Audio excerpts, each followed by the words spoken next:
We got it. We have sound. Welcome. Good evening. This is a regular meeting of the Morro Bay City Council, Tuesday, May 28th, 2019. It's 5:30 p.m. We are at the Veterans Hall, 209 Surf Street, Morro Bay, California. We have a quorum of council members. With that, I will ask for a moment of silence, please.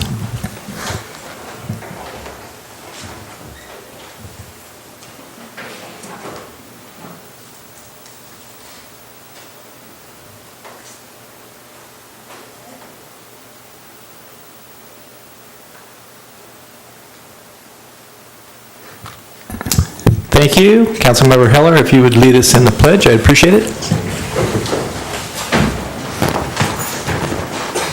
I pledge allegiance to the flag of the United States of America and to the republic for which it stands, one nation, under God, indivisible, with liberty and justice for all.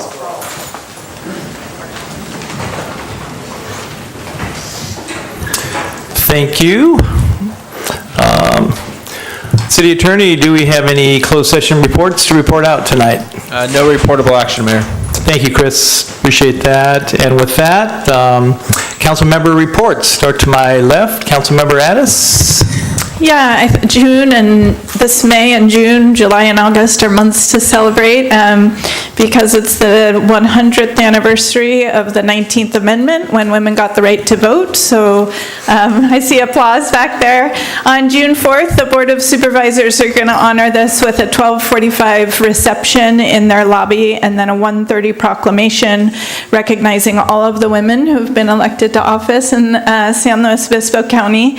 And then I would like to invite the public to office hours that I'll be holding June 18th with an Eagle Rock hike. So we'll meet at Cerrito Place at 3 and then do a little hike from 3:30 to 4:30. And then I wanted to announce my July office hours as well because I think Project Surf is going to be here at the meeting tonight. And so July 25th from 3 to 5 at Coleman Park, I'll have office hours where we can see the kids get out of the water and the public can come talk to me about whatever whatever's on your mind in terms of council issues. So thank you.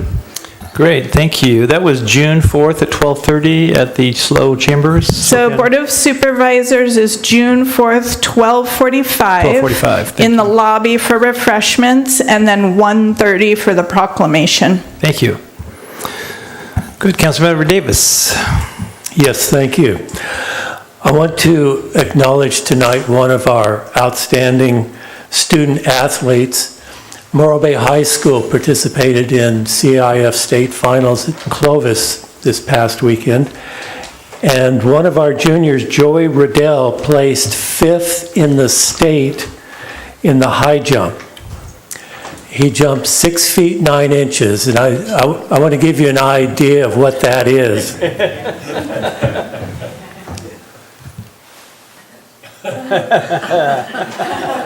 So if I'm standing here and Joey starts down there, he's going to jump over me with 5 inches to spare. So Mr. Riddell was the only SLO County athlete to place on the podium. But also freshman Hazel Sunnerborg placed 7th in the state in the 137-pound girls wrestling, and junior Lucas Eisenwein placed 12th in the state in the 50-meter freestyle. So John Andre told me that this has been an outstanding year for Morro Bay High School athletics. We had 13 league championships this year, and 21 of our 24 teams qualified and participated in the CIF championships. And what Mr. Andre says in his final statement, the thing I am most proud of is that more than 65% of our students participated in sports this year. So that's just a great accomplishment for our little school. On a different note, Morro Bay is famous for being a pet-friendly town. We welcome people to bring their pets here, but we also require that when people take their pets, their dogs, particularly into public, that they put them on a leash. This is just a matter of common courtesy, and it's also a safety precaution because no matter how friendly your dog is, dogs bite. So we need to be responsible and we need to control our pets. And thirdly, I'm going to have office hours again this Saturday from 9 o'clock until 10 o'clock at Sun and Buns. And I welcome anyone to come and talk to me about anything. Thank you. Thank you. Councilmember McPherson. Thank you. If I could just follow on briefly to Ms. Addis's comments about the League of Women Voters and celebrating 100 years. I am really bummed that I'm not going to be there because I'm going to be in Minnesota. But I just wanted to alert people that there will be a number of events during the year, culminating in I think a big event in September. So we'll try to keep everybody posted on what the League is doing to celebrate women's right to vote. I also, this is good news from the County of SLO. The Behavioral Health Department is going to begin having walk-in clinics, alcohol and drug walk-in clinics at the old County Health Building at, I think it's 760 Morro Bay Boulevard, starting in July. So I will keep you posted on that also. But that's good news because we're starting to get the county health back in our community. Also, we had a meeting or an announcement at our last meeting about June 7, which is Hunger Awareness Day, and we will have people in City Park collecting donations of food. So just remember that, come out, bring whatever you can, and there'll be folks that will be collecting it. So that's my announcements. Thank you. Great, thank you. Councilmember Hiller? I do not have formal office hours, but I do like meeting with people, so please feel free to text me or call me anytime, 471-1257. I'll be happy to meet with you and talk to you. 471-1257. Thanks. Great, 8:05 I assume too, right? Yes, good, okay. And I just wanted to give a shout out to all those that were involved with Amgen, which was on the 15th, the day after our last council meeting. Great job on the part of staff and a great finish, exciting finish, lots of folks in town, very successful event. I'm happy to be one of the cities that hosted the finish for Amgen. And just again, thanks to all of those involved. Jen Little, thank you for your involvement and everything that you and your staff did, as well as all the volunteers in the community. With that, turn it over to our city manager for your report, sir. No report tonight, thanks. No report tonight, okay. Then we will move to presentations. First up is Hourglass presentation. Melissa James is here. And Mr. Collins, did you want to introduce Melissa to the crowd? Yeah, I'm excited and delighted to introduce Melissa James, who's the CEO for the Hourglass Project.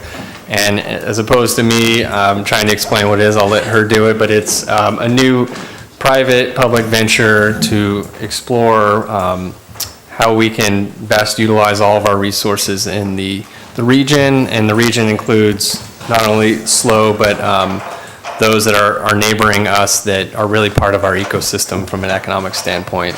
But again, I'll let her kind of talk about what Hourglass is and all the exciting things they intend to do for our region in the near future. Great. Welcome, Melissa. Good to have you this evening. Thanks for having me, Mayor Heading, members of the council. Melissa James, I'm the new CEO of the Hourglass Project, and we're a new regional economic development organization that was kind of officially founded, I'd say, on February 1st of this year, although it's been kind of a growing discussion and movement throughout the region, probably over the last 18 months.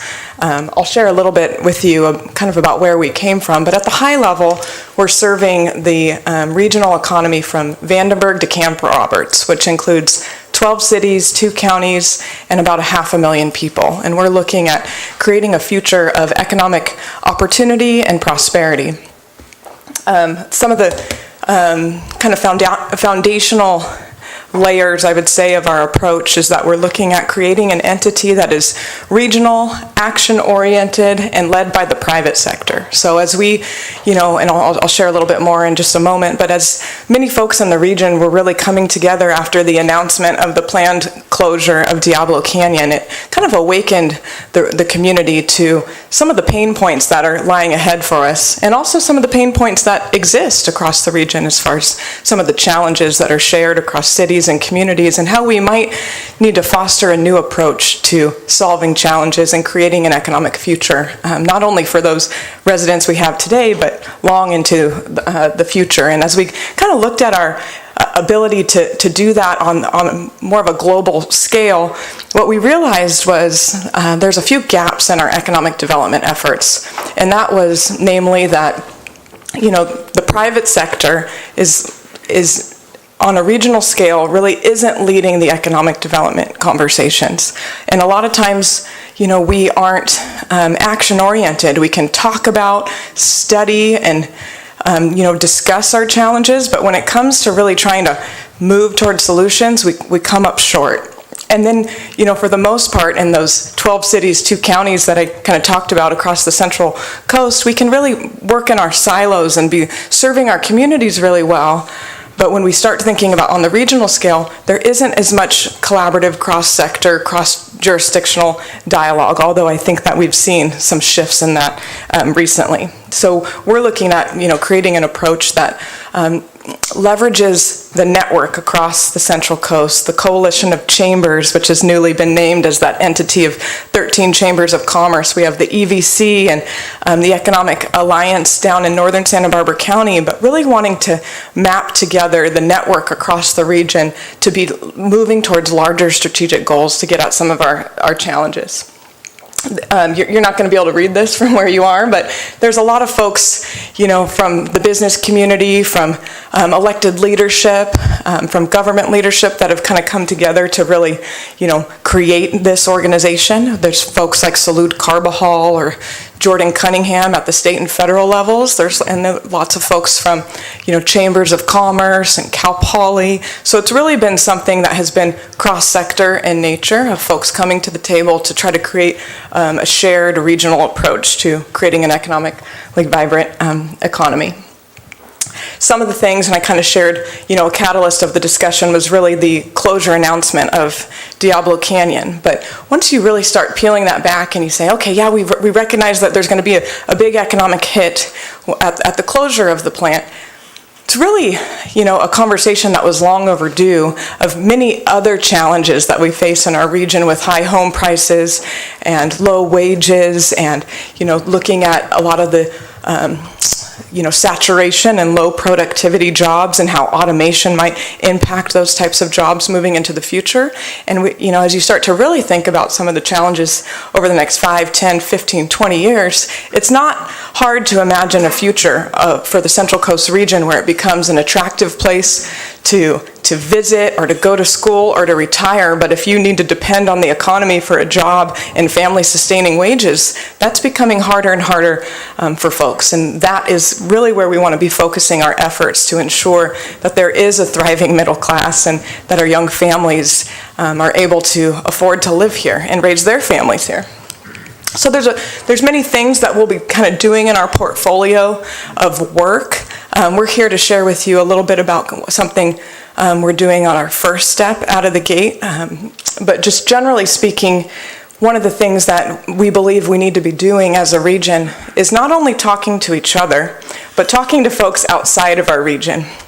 So as you think about some of the world-class assets that we have along the Central Coast, when you start to think about the entire region, Vandenberg Air Force Base or Diablo Canyon or even the Morro Bay plant and the potential for offshore wind development, we really hold in our community the gateway to new economic frontiers and space exploration or renewable energy. And we need to be trying to leverage those assets in a way that brings economic prosperity here and that brings high wage quality jobs for our residents, and trying to map that into a regional strategy and then being able to work collectively to be talking to the folks that have the the power or the authority to make key decisions, whether that's the federal government, the state government, the military or private enterprise, to be making the types of investments that we would want to see in some of those types of opportunities. So that's kind of from the advocacy perspective. And then also what goes hand in hand with that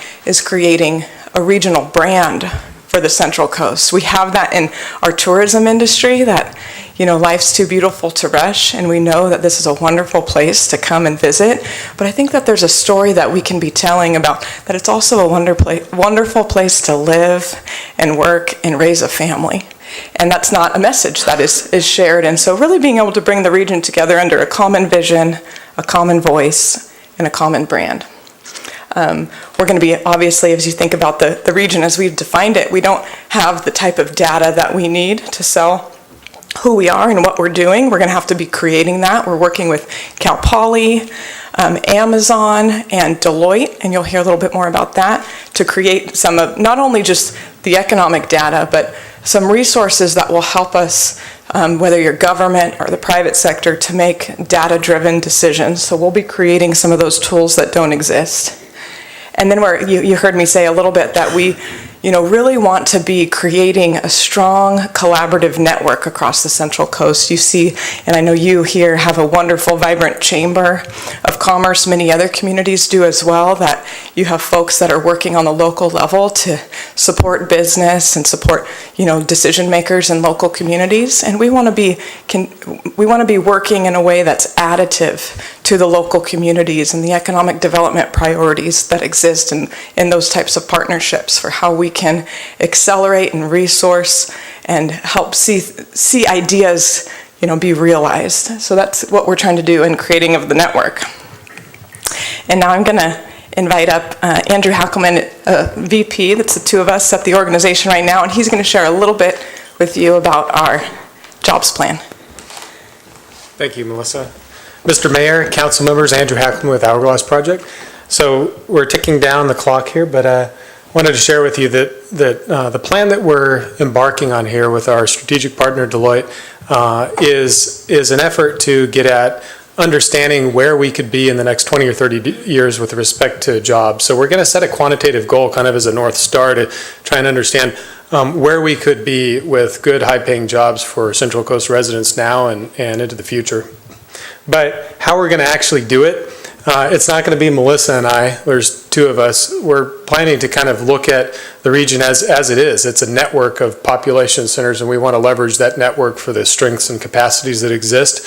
So we've already forged a really strong and positive relationship with the Chamber of Commerce, with Erica, and we've also had conversations with some of you and with Scott as well. And we're really looking forward to partnering in the future, because Morro Bay is probably the best city in the county of San Luis, right? Is that the case? I don't know. That's what I've been told. That is true. It's true. Okay, good. That's what I was told. That's the information I was going on here.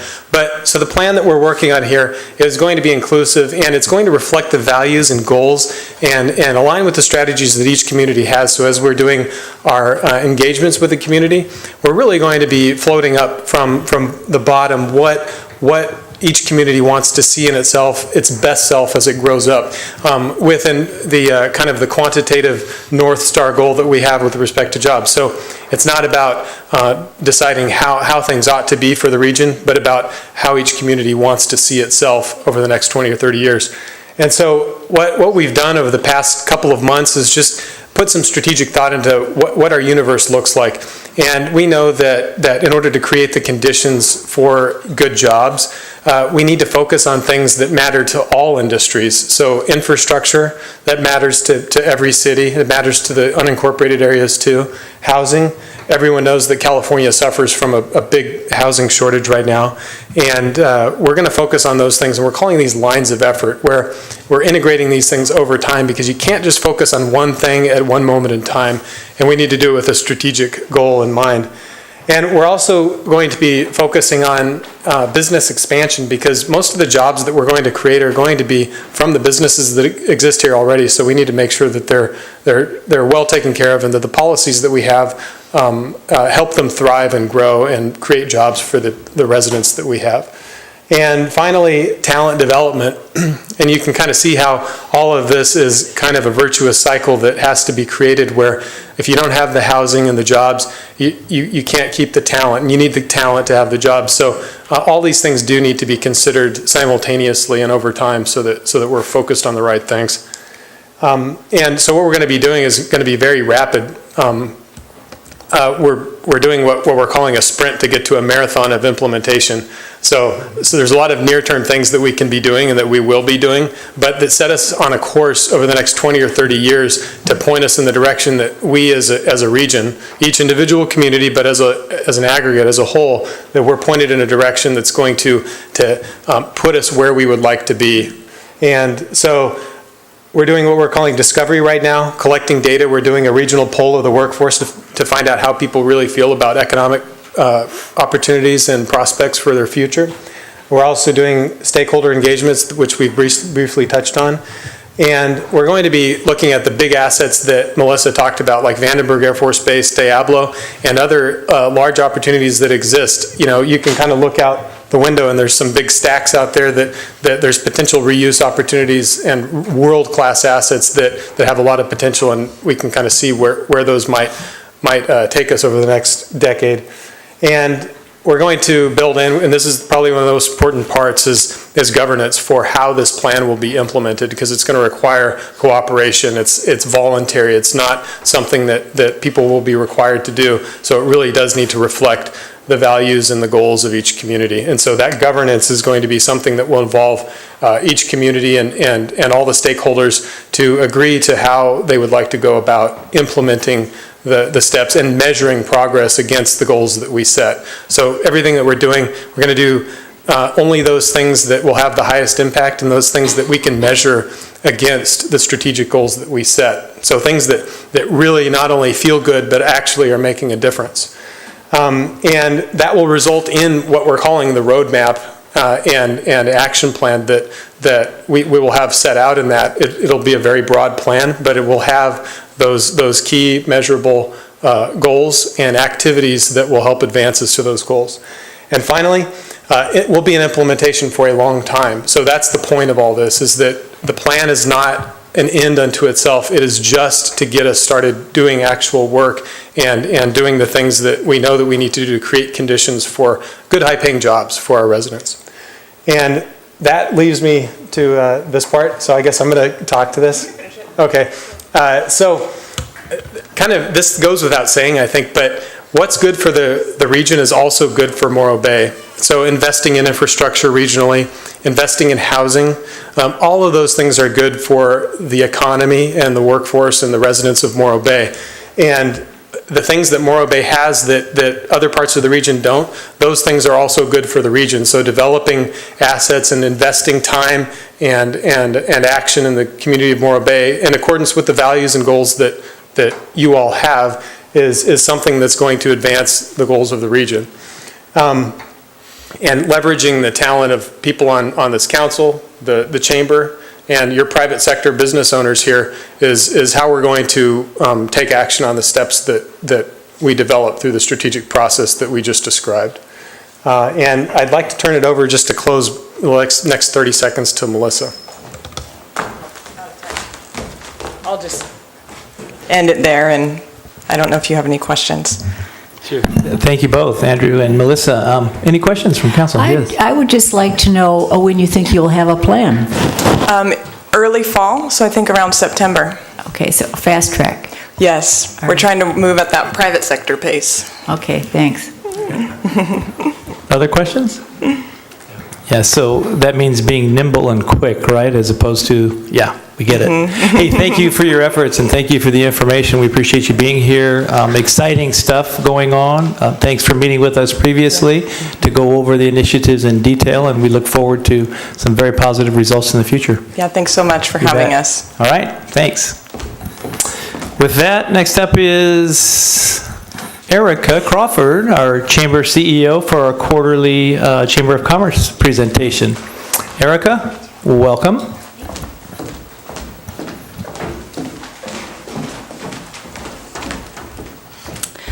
Thank you for having us back. Of course. for our quarterly presentation. Predictably, every quarter we'll be back. Quarterback? Quarterback. All right, so I'll get started. I see the clock. Erica with the Moorhead Chamber of Commerce, Honorable Mayor, City Council, City Staff, thanks for having me. We'll start where I always start, introducing the community and you back to us. So we are 307 business members, multi-industry. Our board of directors is, as you can see, about 50-50 men and women. Hospitality, accommodations, restaurant, professional services, real estate, and development is currently represented on the board. Although they're all there to be fiduciaries of the organization, they're not there to represent industries. Our staff is 1 full-time and 5 part-time staff members who are running everything from membership to the visitor center to daily operations and events. We are also advised by committees and task forces. I won't go through all of these, but I'll kind of call out some of the ones that are active, very active at the moment. Start with the Governmental Affairs Committee. It's about 14 individuals. We've been meeting monthly. We've had the pleasure of Scott Graham coming in and presenting general plan LCP education. We've got Eric Endersby coming in next month, presenting some Tidelands Trust background and harborfront issues, waterfront issues. Last month we had Councilmember Addis and Mayor Heading join us to kind of educate us on local politics, and also some of our representatives from Jordan Cunningham and Salute Sorry. Carbajal. Thank you very much. Senator Monning was on my mind. He was not there. So we've been really active, and the role that all of our committees and task forces take is to ensure that our board of directors, they're being kind of advised, and that our reach isn't just, it's never one voice and no decisions exist in a vacuum. I think that's really important. We are the 3 C's chamber. I think I've mentioned this before. No longer are we parties, parades, and pageants. We are catalyst, champion, convener. So everything that we're doing, we're making sure that this is sort of a touchstone. And when we're assessing, what are we up to? What are we doing? Well, how does it fit with this vision of our organization? So I'm primarily here to touch on the 2 contracts that we're currently running with the city. So when they both fit within those 3 C's, we'll start with our economic development, testing the waters of economic development for the last year. Project 4MB was a 1-year pilot program. It's been almost a full year. It was to implement activate sort of the council adopted economic development strategic plan. 4, not to be cute, but it's because we have 4 economic centers in the community. To date, we've completed 10 business walks and engaged 52 business owners out in the field within each of those districts. 11 focus groups, engaging with about 57 business owners. Some had really high participation, and there were some months where we did not have very high participation. Business trainings and workshops, I have a slide dedicated to that, so we'll go into that. And I think the kind of tangible, deliverable, this low-hanging fruit concept for this first year was wayfinding signage. And we are on track. We wanted to ensure that we were engaging the business community, vetting sort of sign placement, sign content, and branding and identity in each of these centers.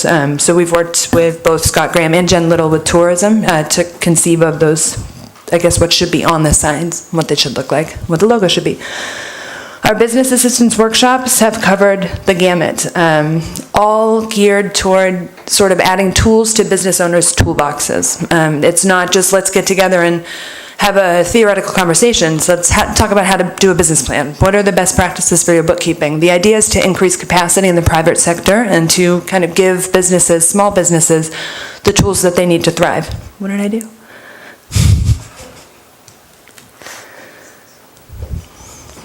Sorry. Thanks, AGP. I feel like if I just press, you docked my time. Just kidding. Okay. But yeah, so the workshops and the trainings have been done with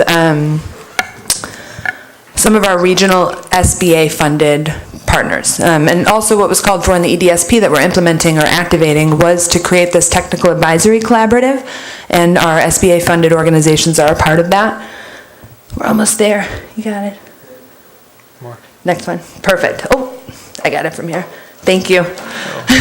So to date, we've engaged about 157 entrepreneurs and business operators. Not all of them are from Morro Bay. So over time, as we've been doing this, I've kind of come to realize that these are actually excellent opportunities to begin encouraging business owners and entrepreneurs who are starting their businesses and don't have a home yet to consider Morro Bay as their home. So it's almost a business recruitment tool for us. We Facebook live stream every workshop we do, and to date, it's reached over 4,100 people, or reach on Facebook. So it is, and it's also become sort of a library for us. So if you go to our website or our Facebook page, all of the trainings are there. We have done some problem solving along the way. Part of the partnership has been learning. So we found out from the city's business license technician that there was sort of this feeling of, thank you for the transaction, I don't know what to tell them their next steps should be. So as businesses are coming in and paying their business licenses, where do I go? How do I help them? So we created this sort of roadmap to success. So this is hanging out at the license window. We encourage people to we're just a block away. Come on up, talk to the chamber. You can cover all of these different things. This is open for anyone. You don't have to be a chamber member. Just come and talk to us. We want to help you with finding employees, advertising your business, finding a space to operate, and staying informed. We advise all of the people that we're talking to sign up for Notify Me. If you're doing business in Morro Bay, it's a great way to stay in touch with your agendas and the things that you are considering for policies. The other contract we want to consider is the visitor center. We are, we've been engaging in this process of envisioning its ideal state. And we've done some, one of the C's is convening community leaders and influencers, and we've done that. So we've had some private sector business owners come together. We've engaged some city staff departments, some advisory board members, and we've kind of achieved a little bit of consensus with a small group around the statement that the role of the visitor center is to engage visitors with the many activities, businesses, and experiences that Morro Bay has to offer. We consider our employees in the visitor center as liaisons, both between the businesses and the visitor and the destination. They are kind of the glue. But the missing element to date really feels like it's engagement in the field. We believe that we could do a better job getting out there, street teams communicating upcoming events to businesses, but no matter what, we'll kind of always need a home base that provides a sense of place and reception. So we're considering this metric of success to be sort of active engagement, and this is different from the way that we're currently measuring. I think they can be complementary, but all of these numbers are passive receipt of traffic. This isn't us out there engaging our visitors. This is waiting for our visitors to come and engage us. And we do a great job. We have a very high level of customer service. We are serving inquiries. We're making suggestions. 1,382 people have come into our door. 798 calls, 17 emails, and some of our recommendations or sort of inquiries being served include, directions and maps and events. People who are coming into town and saying, what do I do now? These are some events that are all free, actually, with the exception of Women Making Waves. This is all happening in June. Part of what the Hourglass Project Melissa had talked about with this coalition of chambers. We are now hosting the Business Symposium. That's happening in June. Our June mixer, many of the businesses down in Marina Square have collaborated. I think your business spot tonight is one of them. So we're excited about that one. Our last 4MB workshop in the pilot program is with retail. And we have another focus group. We're rounding out that round of, or that year pilot program in the Quintana district. Super excited about this. We're talking about diversifying our economy. We have a resource right in our own backyard. Part of that TAC team was including the high school. The high school has built a state-of-the-art, it looks like a wing of a junior college, STEAM arts and engineering building. It is unreal. So we have kind of asked some female leaders, again, and keeping in mind this landmark time that we're entering, to come in. These are leaders from female leaders in the fields of science, engineering, and technology. Alla Weinstein should seem familiar to all of us. She's with Castle Wind. She'll be delivering a keynote. Judy Mahan is a Morro Bay resident and the director of the Cal Poly Hot House. Dr. Joy Carter is the first African-American woman in the country to be appointed chief medical examiner, period, just 2 years ago, and she works right in our backyard. Laura Zagar is she works nationally in energy and infrastructure law. And then Kathy Markov is just an exceptional facilitator with a really super exuberant presence, so we're really excited about her. So this is sort of an example of the kind of programming that the Chamber is really excited about. This is about catalyzing business growth. This is about inspiring future leadership. This is about growing a homegrown workforce. And then we're looking forward to collaborating with the Hourglass Project to say, you know, where's the funnel? We got the workforce, what are the jobs? You know, who's coming into our community? What do we want? What's our vision? So we're kind of all aligned. Avocado Margarita Festival fits in with the 3 C's. This is a championing of our community. This event in the last 3 years has raised $33,000 for Morro Bay-based nonprofits. So I just want to, you know, encourage our locals to come out and celebrate the bounty of the Greenbelt. This is a natural resource. This is a food and culinary and arts event. There are also adult beverages, but it's all this. And I'll just close with that because I know it's going to stay up. Thank you very much. Any questions? Thank you, Erica. Any questions for Erica? Great update. All right, Appreciate all the work that you and your staff are doing. Thank you so much. With that, I do have a business spot welcoming Shannon Casey from Rancho Olivos. Shannon, come on up and tell us a little bit about your business. Welcome. How's that? Can you guys hear me? Sure can. All right. Thank you so much for having me, Mr. Mayor and council members. It's a pleasure to be here. My husband and I have had a small farming business since 2000 in Santa Ynez in Santa Barbara County, growing olives and making olive oil. And this past February, we opened a shop on the Embarcadero, our first brick and mortar shop. So we've been selling olive oil at our farm since '06. And we sell it there and do some wholesale and have been online sales, but this is the first time we've had a retail shop. And it's a really fun neighborhood. We're on the Embarcadero, just under Windows on the Water, and I'm a food-obsessed person. So the shop is all about local products, local food. And so everything we have in there, with the exception of some Mediterranean olive wood things, is grown or sourced locally. Local raw honey, local jam, local almonds, the olive oil, of course. And so we want to continue that. We've had one event with a local coffee maker, and our plan is to have the occasional events with people in the community that also are making some kind of artisan food product. And yeah, that's what we do. Your hours of operation. So we're open daily from 11:30 to 5 during the week, and then on weekends we're open later till 6 or 7 o'clock, depending on the traffic. But this weekend was our first really busy weekend. We're still getting used to kind of, you know, what people are looking for and how long they're staying around. But being a holiday weekend, even though it did rain on and off on Sunday, which we weren't expecting, but there's still a lot of folks around, a lot of people in town, and everybody's really nice. I have to say, all our neighbors and everybody we've met with the chamber and the local businesses have all been super friendly and very supportive and collaborative and encouraging. So Great. And phone number and website? The website is ranchoolivos.com, and the phone number is 818-426-2512. 512. Great, Shannon, and welcome to the community. Great to have you here. Thank you so much. Thanks so much. Appreciate it. With that, I will open up public comment. Members of the audience wishing to speak on items not on the agenda or items on the agenda for which you can't stay to speak regarding, feel free to come up now. I'll start with my speaker slips and then I'll open it up again. First up is Linda Winters. Welcome, Linda.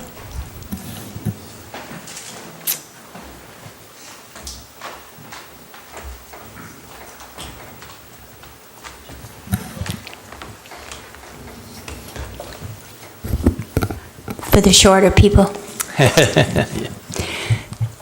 Good evening, Mayor and Council, and my name is Linda Winters, and I am a 25-year resident living in the same mobile home park for the last 25 years. And mobile home park living is the topic of my discussion for tonight and forevermore.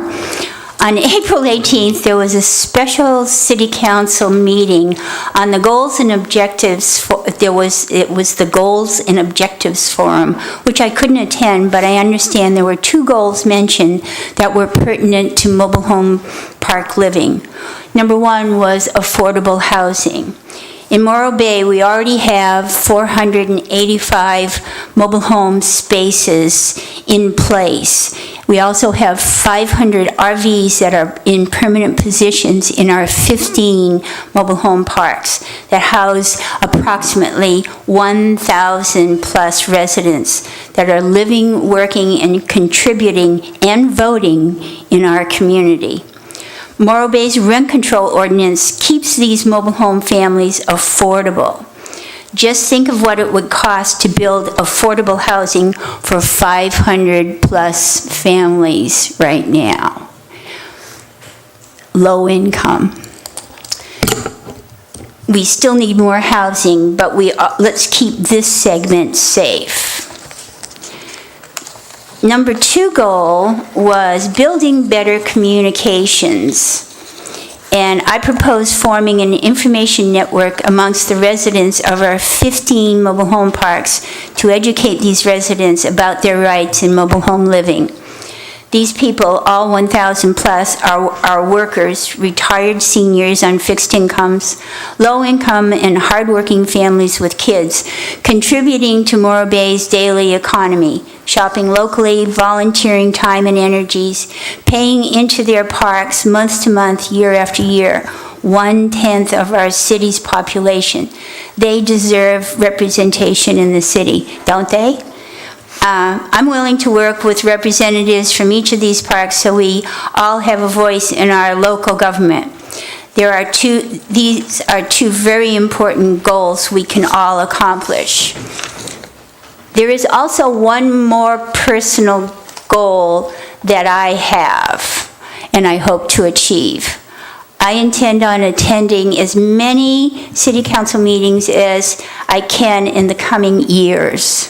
The council will see me, recognize me, and as I come up to the podium for public comment, Mayor Heading will say, "Welcome, Linda Winters. What do you have to talk about with us tonight?" Thank you. Thank you, Linda. Appreciate you being here and appreciate you engaging with our community. Next up for public comment is Chloe Hartston. Hope I said that right, Chloe. Yeah. Welcome, Chloe.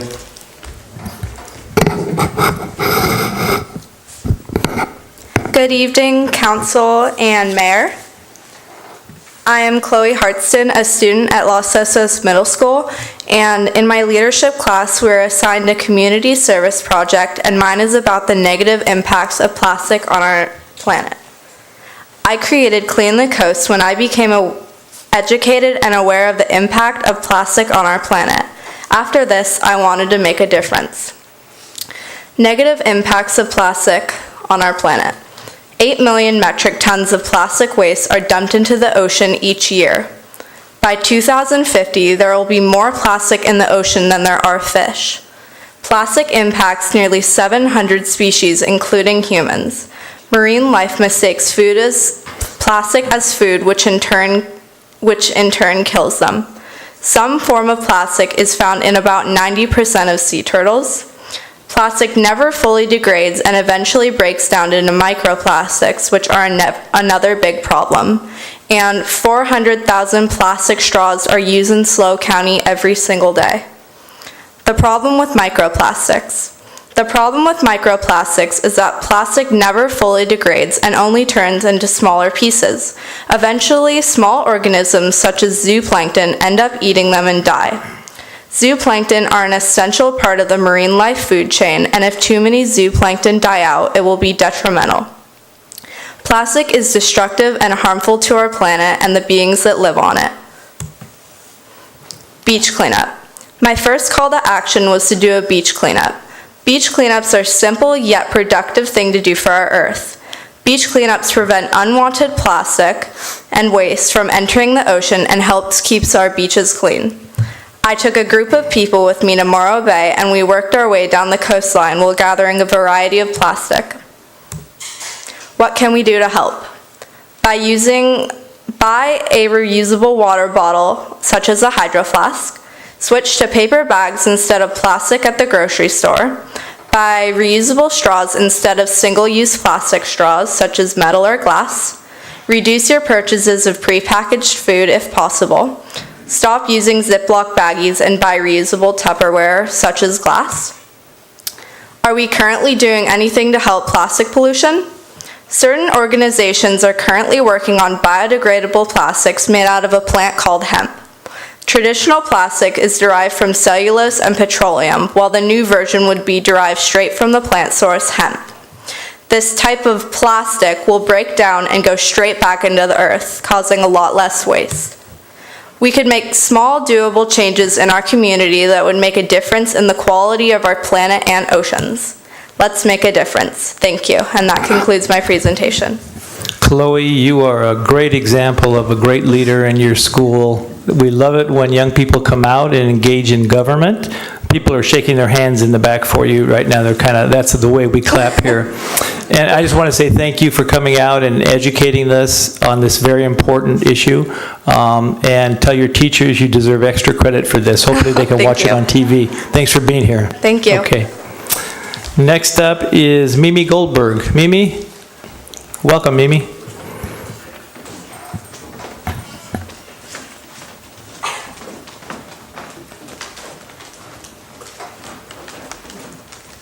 Hi, my name is Mimi Goldberg, and I have resided in Morro Bay since 1989. Good evening to the City Council members, staff, and audience, and everyone who's watching on TV. If some of you know or don't know, my name is Mimi Susan Goldberg, and I first moved here in 1989.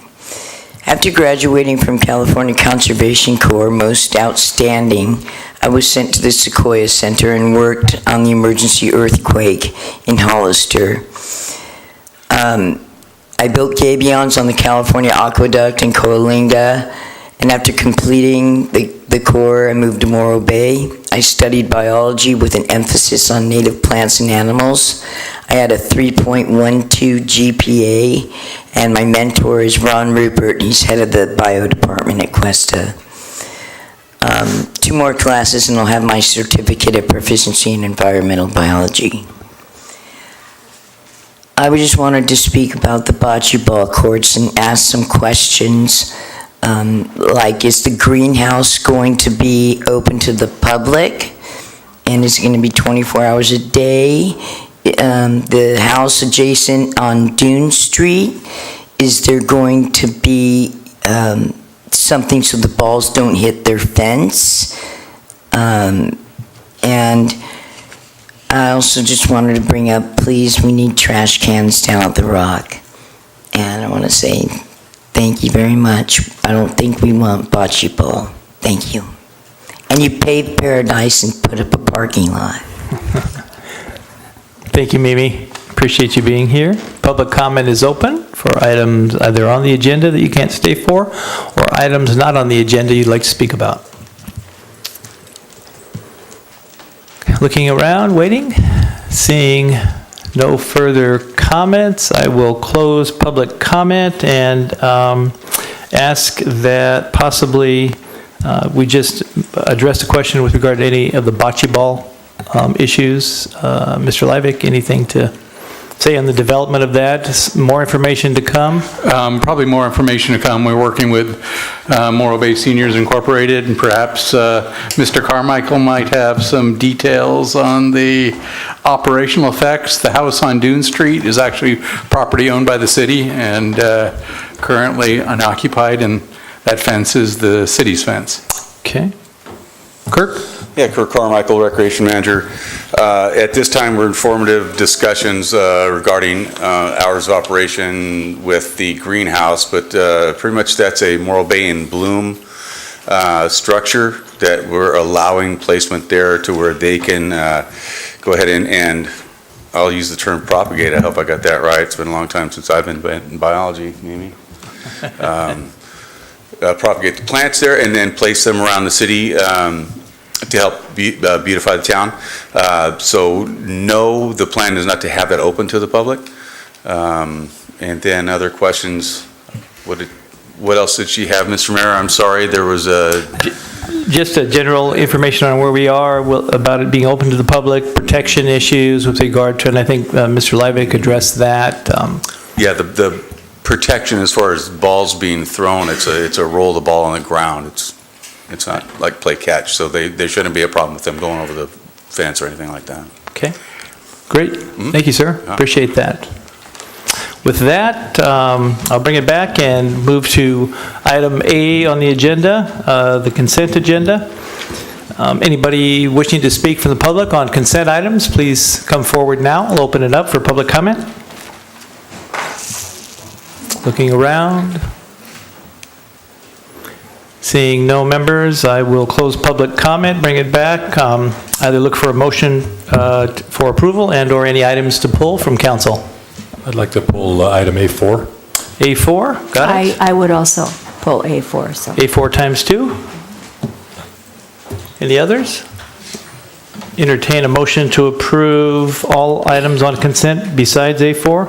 So moved. Second. Motion by Councilmember Davis, seconded by Councilmember McPherson to approve all consent items except for item A4. Roll call vote, please. Councilmember Davis? Yes. Councilmember McPherson? Yes. Councilmember Addis? Yes. Councilmember Heller? Yes. And Mayor Heading? Yes. Motion carries 5-0.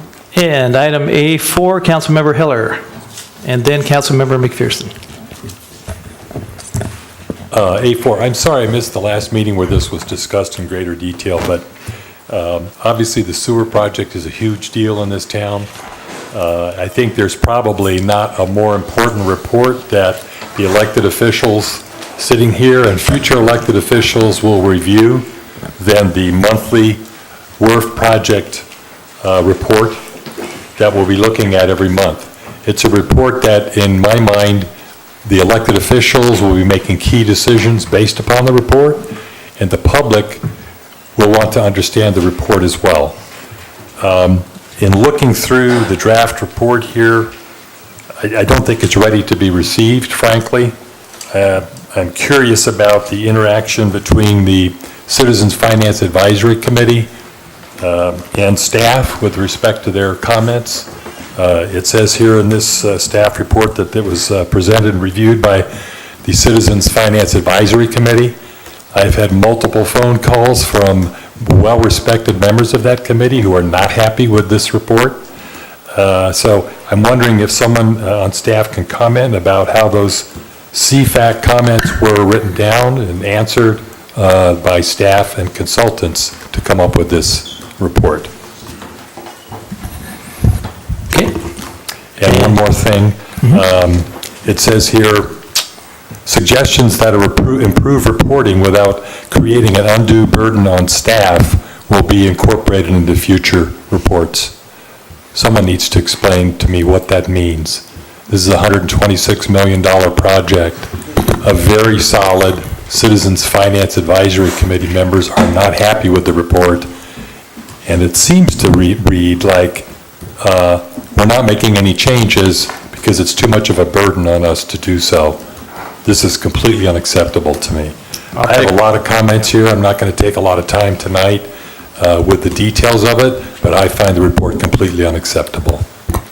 I'll take the first, or the second question. City Council approved this report last meeting, so if there is problems with the report, then it would need to come back to council. If the majority of council would like to see changes to those reports, we certainly can make those. I'll leave it to Rob to answer the first part.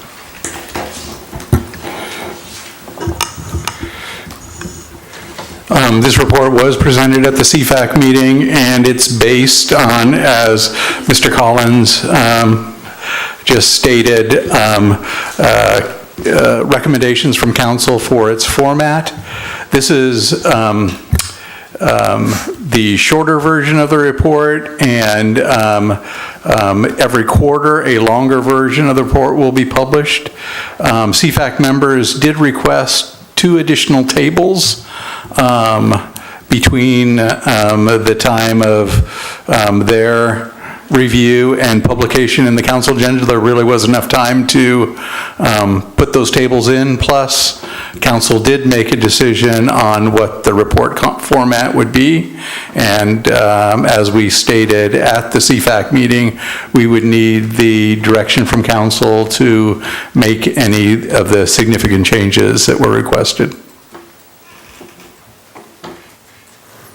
Councilmember McPherson? Yes, well, I pulled this item because I wanted to address that issue of what constituted a change, a minor change, and I attended the CFAC meeting as the council liaison, and my feeling about it was that there was one person in particular who was unhappy with the report, but that by and large, the other members were not. So I think, as I said, we've already approved the format.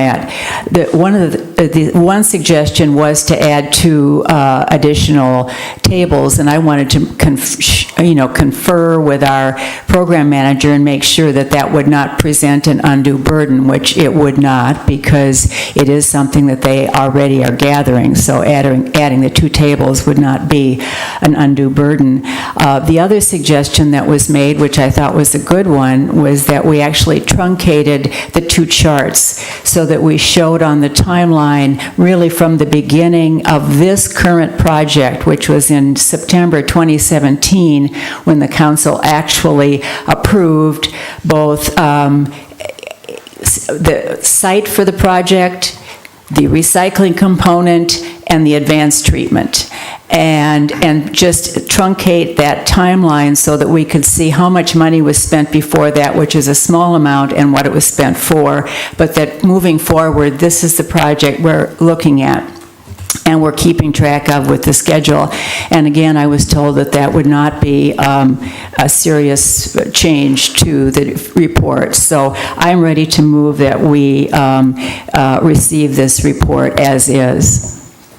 I'll second that. Okay, motion to approve item A4 and by Councilmember McPherson, second by Councilmember Addis. And any further comments? Councilmember Davis? Yes, I watched the CFAC meeting on YouTube,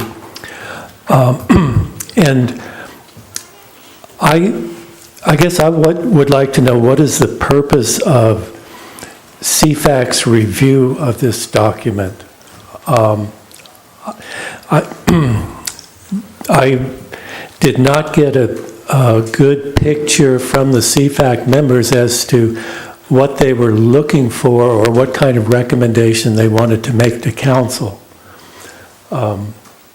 So I don't know exactly how to proceed with that question since it's not an agendized item.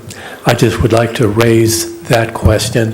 What is it that we expect CFAC to do with this report, and how does that add value to the council to have it go through CFAC? Thank you, appreciate that. You may recall, and I don't have the meeting date, a number of meetings ago, we sanctioned CFAC having a specific purpose and responsibility that was defined by council. I don't have the wording for that, so I'm not going to suppose what that was, other than realizing that the WRFCAC committee did not have significant resources to review the financial acumen or financial pieces of the WRF project on an ongoing basis, that should occur at CFAC, is my recollection. The liaison, the Councilmember McPherson, went to the meeting after the council meeting, presented that information. It was very clear. I attended that meeting, as I did attend the last meeting. So their charter, in my opinion, was clear, was stated from the council meeting in the minutes that were taken with regard to that. And at the last meeting, my recollection is the same as yours, Councilmember McPherson, again, being there and watching the interaction. There may have been those with a couple of questions with regarding the issue and added inputs with regard to possibilities for changing the report in the future. But this report is a report that has already been through council, been approved by council, and is here tonight, presented as information for approval. So with that, We do have a motion and a second, and unless there's any other discussion, I will call for a roll call vote. Councilmember McPherson? Yes. Councilmember Addis? Yes. Councilmember Davis? Yes. Councilmember Heller? No. Mayor Heading? Yes. Motion carries 4-1. Great. Okay, that takes care of our consent agenda. That moves us to our business items. Did you still want to move C2 to C1? Okay, if with concurrence of council, I'd like to move item C2 up as the first business item and move C1 to the second place in order to allow our presenters to get in and get out. I believe they have another engagement. So if I see heads nod, is that okay? We will go ahead and start with item C2, the one-year partnership agreement with Project Surf Camp. And I'll turn it over to Mr. Collins and our esteemed guests as well that are here this evening. Once we get our audio visuals in place.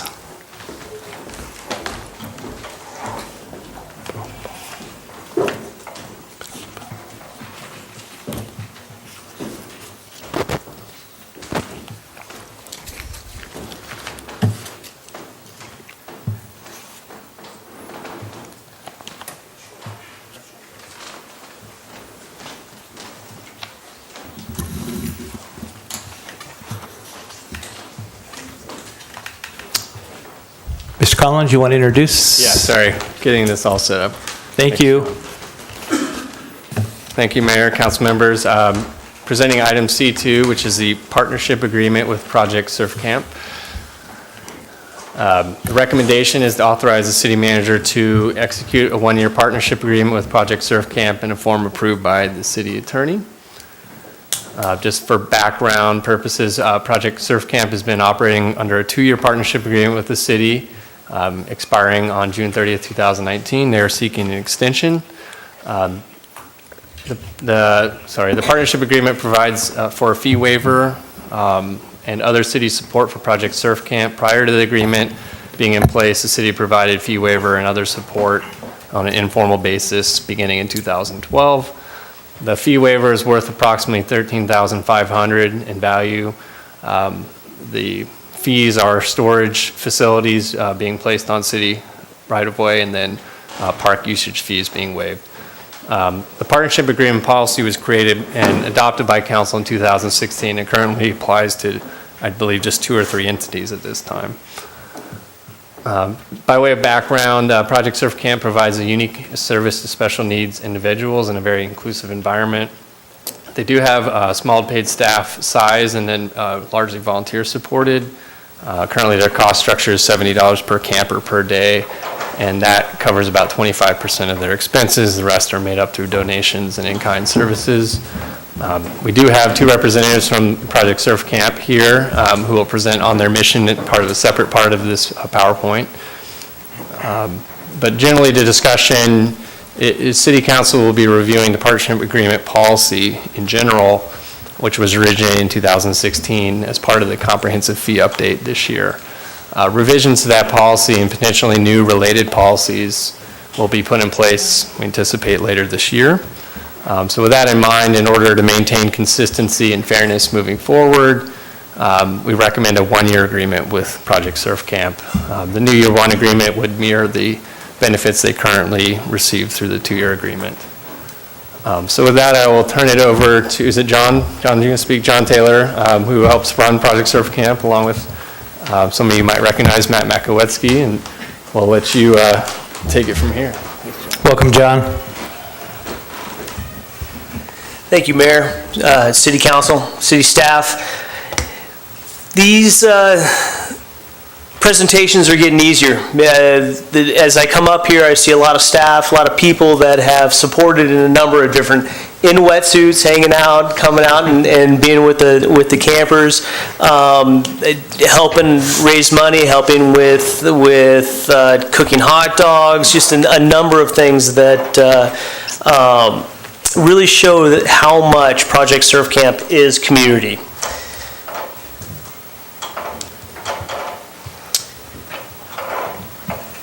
Last year, because of the support of the city of Morro Bay, we had close to 300 campers and over 450 volunteers come out and participate in camp. We drew from, I think, 33 different communities around California and outside of California, both for campers and volunteers. Our breakdown is about half and half, serving the local community and then those from out of the area. But only so many words can really express what Project Surf Camp's all about. Hopefully we have volume.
It keeps going and it's really good.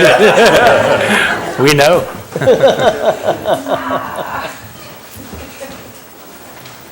It's got the world. That's all right. You know, we can't do this without the city. And we're extremely thankful for the last 2 years of being able to partner with this city. This program is very much a community-based organization. And yes, we have a small staff, but it does not exist without the support of the community. We offer a service that is pretty unique. To provide adaptive programming, there are a number of great organizations out there. There's a number of great groups that have adaptive programming for individuals with special needs. But what we open it up to is not only those individuals with special needs, but their families. And to have that family opportunity to be able to go out and recreate and enjoy this beautiful area that we live in is very unique. To be able to provide programming for those families, for those campers, for those families, is something pretty special. We have part of our staff is what really kind of sets us apart is we have specialists on staff to be able to work with the intricacies of the varying disabilities, and we really don't advertise. It's a matter of me posting the schedule, or we posting the schedule, and we fill up every year. And we're only restricted by the number of days that we facilitate the camp, and we're going to be going for about 5 weeks this summer.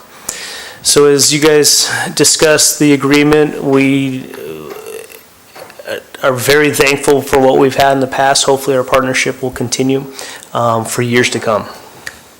Thank you. Thank you, John. Who's the guy in red? Is he going to say anything? No, he's just sitting in the audience. Okay. He does. Okay. Appreciate it, John. Thank you. With that, Mr. Collins, any closing comments? Or? No, just we're happy to take any questions, or they can answer questions. Absolutely. Yeah. So I'll open it up for questions unless anybody would like to make a motion. I'd be happy to make a motion. Okay. I will move that City Council authorize the city manager to execute a one-year partnership agreement with Project Surf Camp in a form approved by the city attorney. Second. So we have a motion for a staff recommendation by Councilmember Addis and a second by Councilmember Davis. Before discussion, I will open up public comment. Any members of the public wishing to come forward on item C2, please do so now. Welcome, Bob. I'm here again. Mayor, council members, staff, Morro Bay citizens. This is one of my favorite projects to volunteer. I got involved when it was halfway. I think it's 13 years now, John? 14? Anyway, I came halfway aboard. And I can remember, I really enjoyed it. My son one time called me and said, "Hey, Dad, it happens on my birthday." He says, "What do you want to do for your birthday?" He said, you want to know what I want to do for my birthday, son? How about Project Surf Camp, because you're a surfer and you're getting a wetsuit. So he said, only if I get in a wetsuit with him. So now, after 80, I don't get in wetsuits. But anyway, this is a great project, and it'll make everybody's day. I guarantee it. Thank you, Bob. Public comment is still open. Any members of the public wishing to come forward, do so now. Seeing none, I will close public comment, bring it back, and we have a motion and a second. Any discussion? I just want to say it's just a fantastic project that you guys have going, and I walk by it occasionally when it's in progress, and it's good stuff, very good stuff. Thanks for your work. I too wanted to thank you, John and Matt. John, for your leadership in your group. I really appreciate it. Not only does it serve the needs of young people, but also young people that have needs that may not get to experience ocean experiences like this. It helps us as a community open up our arms to those that really deserve to be on the coast and enjoy the services that you guys provide. So I very much support the motion and the recommendation, and just wanted to offer you my personal thanks and my personal commitment to financially contribute again this year because of the great work that you do. And so, if there are not any other comments? I have a comment. Yes, Yeah. Councilmember Addis. Well, I think John and I met before Project Surf Camp, and I remember watching you start it and was just very impressed over the years, seeing it grown and the way it's become part of the fabric of Morro Bay. So it's really an honor to be able to be part of a council that supports the project, and thank you for what you do. Great. That roll call vote, please. Councilmember Addis? Yes. Councilmember Davis? Yes. Councilmember Heller? Yes. Councilmember McPherson? Yes. And Mayor Heading? Yes. Motion carries 5-0. Great. Thank you again for being here, gentlemen. Appreciate it. That takes us back to item C1. This is consideration of Morro Bay Tourism, or TBID, annual report and continuation of the assessment for fiscal year 2019-20, and adoption of Resolution 4119, declaring the intent to continue the program and levy assessments for the fiscal year 19-20, and scheduling a public hearing to levy the assessments. With that, I'll welcome up Jen Little, or Mr. Collins will open it up, and then you can introduce Ms. Little. Thank you. Very good. Thank you, Mayor and Council. I'll introduce the item and kick it over to Jen in a few minutes. But basically, this item is about the reassessment of the Tourism Business Improvement District. It's on an annual basis for our TBID. What that includes is specific specifications that we have to satisfy in order to be in accordance with the roads and highways code section of the state that applies to T-bids or bids in general. So with that in mind, what we're looking for is approval to proceed into the public hearing process for the reassessment process. As part of that, we're looking at what the annual assessment is. We are recommending it still be at 3% for hotels and motels for fiscal year 19-20. In total, that'll generate about $825,000 for revenues to be used to promote tourism specifically. Those assessment revenues, along with the estimated city general fund contribution of $60,000 plus nominal amount for advertising revenue, would net us almost $900,000 for next year. And generally, as council is aware, the purpose of the TBID is really to promote Morro Bay as a tourist destination, locally, regionally, nationally, and then with our partners internationally. That chapter for the municipal code that relates to the TBID has specifically authorized uses of those funds to promote tourism within the district, for marketing of conference group and film businesses, and then marketing the district as a travel industry. So that just gives you kind of a broad overview. In the TBID assessment process, the TBID must be reassessed annually, again, through a public hearing process governed by California Streets and Highways Code Section 36533, which is spelled out in more detail in the staff report. The TBID Advisory Board did review this during their May meeting and approved the annual report for the assessment, which also includes the draft budget for fiscal year 1920. And it answers the following questions. Any proposed changes to the boundary, no changes being proposed. The improvements and activities to be provided next fiscal year, which are spelled out in our budget. The cost to do that, again, in our budget. The method and basis of levying that assessment, again, through the hotels and motels overnight stays. Any surplus or deficit to be carried forward, there is none being estimated for that. And then any other sources of contribution, that includes our general fund and marketing revenues. So with that, I will turn it over to Jen to kind of highlight the budget, and we can answer any questions that council may have. Good evening, council, mayor, city staff. You want to do it? Okay.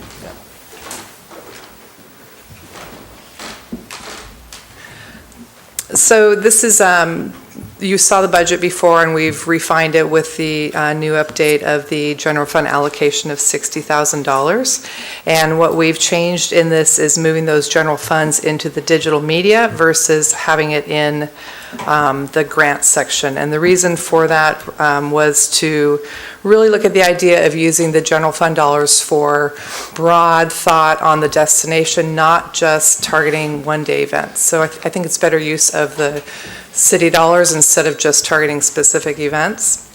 And then the grant money will be funded through TBID. So that's the first part of it. Other notable things in the budget, it includes the $31,392 expense, which is the 2% administrative charge that includes administrative support and IT.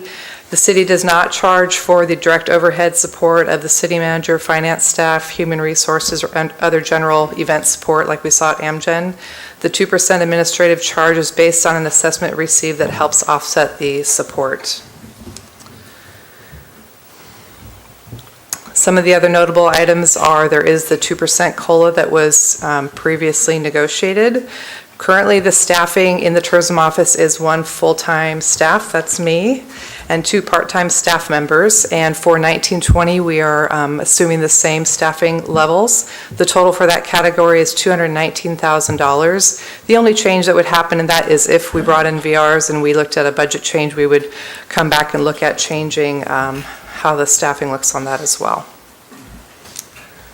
Going through some of the larger line items in the budget. I can go through these, and if you want to ask me questions, we can dig into a little bit if you want, but there's just some pretty larger numbers that we put together. So under consulting, we have an SEO contract that's a monthly contract, and we also have design services under there for $11,600.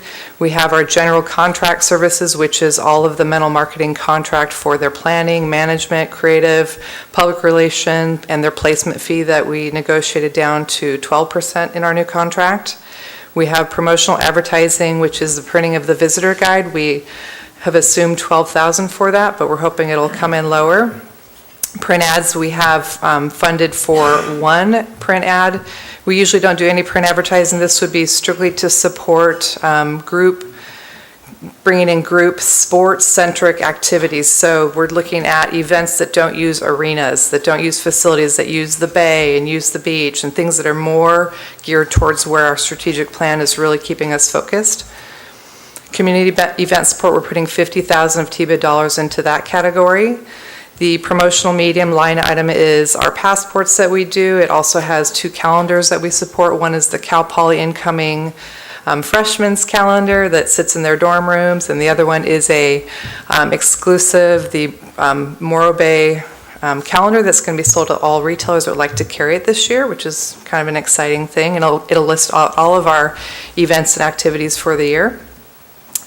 Promotional other category is kind of a line of item of lots of different things. We have our yearly wine promotion that we do. We have a few utility bill inserts, banners, and different promotional materials and a new canopy for the tourism office, that's $13,000. Advertising sponsorship, that's the co-op dollars that we use for either Visit California, CCTC, which is the Central Coast Tourism Council, or SoCal. We have $13,000 in there. SoCal had asked for $30,000 just for them, and we never do that much money in a co-op, but we do have some money in there, and we'll just assess them as they come in and see where we want to put those. Professional development, I held a little money, but we usually don't use that in there. The digital media we have at $272,000. This is one of the things that I have told my board, that if we do have an increase at mid-year, or if there's any carryover, this is an area that I would like to add money to and get it up to $295,000, but right now in the budget it's sitting at $272,000. And that is also where we're putting the general fund, $60,000. Out-of-home media, this is the outdoor board on Highway 1. That's the yearly rental, $6,600. We have our digital service category, which is our Jackrabbit and SimpleView contract. It runs $45,000. Digital assets is $0, but we'd like to have $8,000 in there, but right now we don't, so we'll have to see how we do it mid-year carryover. Visiting journalists is at $10,000. And I actually, let me just make sure that's right. Is that right, Scott? Yeah, I think so. You wanted it to be 20. Maybe. Yeah, it is at 10,000. We would like to get up higher at 20, but what we talked about with the board is really going back to the hotels and restaurant and retailers and telling them our budget is really tight this year, and we need them to come forward with putting money into that as far as free offers or discounted rates, and we'll just see who comes to the table with that. Travel trade is the 2 shows that we do yearly that goes out after foreign independent travelers. Those are people that are kind of replacing the bus market. They come down in vans, usually 4 to 8 people, and they stay for multiple days. So they're a really nice target market, and we're starting to see some traction. These shows book 2 years out. So we're just now starting to see bookings from doing this 2.5 years ago, which is really interesting. We just booked, on a sidebar, we just booked it's 50 people for 3-night stay from Minnesota, and they're coming only to Morro Bay. So that was kind of cool. I mean, that we're getting that type of traction and that they're looking to just come to Morro Bay. I was really excited. Usually we're one of the 3 places they stay overnight, so I love that. VRs and RVs, yes, we are still talking about this. We did our first outreach last week, and we have another one this next week, open to the public if anybody would like to come. And that'll go back to the TBID in September to look at it, and then come to City Council for your review. I think that's all I have for budget. Do you want to you want questions or?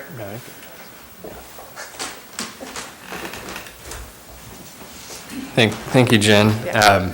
So, yeah, back to this. The recommendation is to approve the 1920 annual report for expenditure of funds and the adoption of Resolution 4019, which declares the intent to continue the program and levy assessments for fiscal year 1920 and scheduling a public hearing to levy such assessments at the next council meeting. Great. Happy to answer any questions. Thank you. Yeah. Thank you both for the presentation. I'll open it up for council questions. Any looking left or right? Marlis? Well, thank you very much, Jen, and I appreciate, I sent a list of quite a few questions to her ahead of time, and she was good enough to get the responses to me, so I will not ask all of them, but just a couple of clarifying questions that I think maybe the public might be interested in as well. First of all, I was curious about the boundaries, which I know are written in the legislation, and I know Chris looked at that, and I assumed that it was geographical boundaries, but I'm wondering what kind of a process we would have to go through if we wanted to add the RV parks and the vacation rentals. So do we have to change something or maybe you could just explain legally what we would need to do that? Sure. So the original TBID was established with the geographical boundaries for the entire city, but the businesses that are subject to the assessment are specifically hotels. And the definition that was approved specifically excludes RVs and vacation rentals. So if we were to add new entities to the business definition, we would need to go ahead and have a public hearing where there was an opportunity for both the proposed new businesses and the existing businesses to do another vote on whether to be part of the new TBID So the geographical boundaries would stay the same, but within those boundaries, there would be new businesses added to the assessment levies. Okay, thank you. And I noticed that you did reduce the amount that you're going to give to events, and I'm just curious to know, I know you're going to be looking at that. Do you want to just fill us in on what your group, or the TBID, I think you have a subcommittee that is looking at specifically events, and you're probably going to modify who you're giving to, and could you share that with us? Yeah, I'd be glad to. We actually met last week. We have a really great group, really broad spectrum of people that sit on that group. And what we ended up doing was we broke down by dollar increments on how people should be funded on varying different things. So if it's a 1-day, 2-day, or 3-day event, they get, and it doesn't mean they're actually going to get the dollars, but what we'd value that at. And we put in a dollar amount. We have, whether it's a profit or a nonprofit. So a profit gets $0, a nonprofit would get $500. Whether it's an alcohol event or a non-alcohol event, same thing. So those type of things, we did length of age of event, we did whether there's a gate fee or an entrance participation fee or not, whether it's Morro Bay theme focused, total visitors that come to the events, and we actually rated those. We looked at new or growing groups. We wanted to give them a value, so we did like 300 to 1,000 people. We gave them a value, and if they got over 10,000 people, we lowered that back down because we're small. We only have 900 rooms, so there's a point where we can't take too big of an event. We looked at total years funding through TBID and whether they hired a professional event planner. So we put all those into a spreadsheet, and we came up with a really nice idea, and then we'll take those to TBID and we'll give them our recommendation, and we'll also ask what the groups are looking for financially, and we'll see where they come out. Okay, very good. Yeah. And the last question, I was curious about the budget that you presented, and I noticed that there seemed to have been a deficit at the end of the last, or you're projecting one for the end of this fiscal year, but on this fiscal year or the last one, but when you explained it to me, it was because there was monies left over and it was transferred to the accumulation fund, and I just wanted to clarify that for the public, if you could explain that. That you didn't really run a deficit. No, definitely. Maybe I can take that one. Yeah, okay, thank you. Phone a friend here. The TBID Fund 007 had a fund balance in there. The accumulation fund had never been established. So we set up an accumulation fund and transferred that fund balance into that for the savings account, if you will. So what that shows is revenues over expenditures because of that transfer, but it's not a deficit since it was just transferring the fund balance. Yeah, it shows as an intra-fund transfer, but it made it look like they were running a deficit. I just wanted to clarify for the public, so thank you very much. Those are my questions. Great, thank you. Other council member questions? Council Member Davis, lecture. Yes. Jennifer, you mentioned that there will be one more outreach session this week for RV and VR. Can you tell us when and where? That's here at the Vet Center on the 30th, 5 p.m. I'll bring cookies and coffee if you want to come. And we're doing it different. It's round tables, so we're sitting in different groups. TBID is not there sitting in the dais. It's very much about the owners coming out and really trying to brainstorm on what would work best for them and giving us thoughts on good and bad. Thank you. Yeah. Great, thank you. Looking to my left or right? Any questions, Tom? No, I'll make a motion. I have a couple questions, yeah. Okay, Thanks. sorry. Thanks, Jen. Hey, thank you for the report. Yeah, I was going to go last. Just a couple of questions. Thanks for your presentation, Jen. I appreciate it. Can you tell me, with regard to the destination marketing strategic plan, where we are in the implementation process? We're pretty far. I'm really happy with how it's going. We've got the new website up. It's been running for just 30 days, and that was a big component of the strategic plan, was to really reposition ourselves with a stronger website. And to give you an idea, for the first month it was up, we're up 18% in total unique visitors on that website, which is really strong.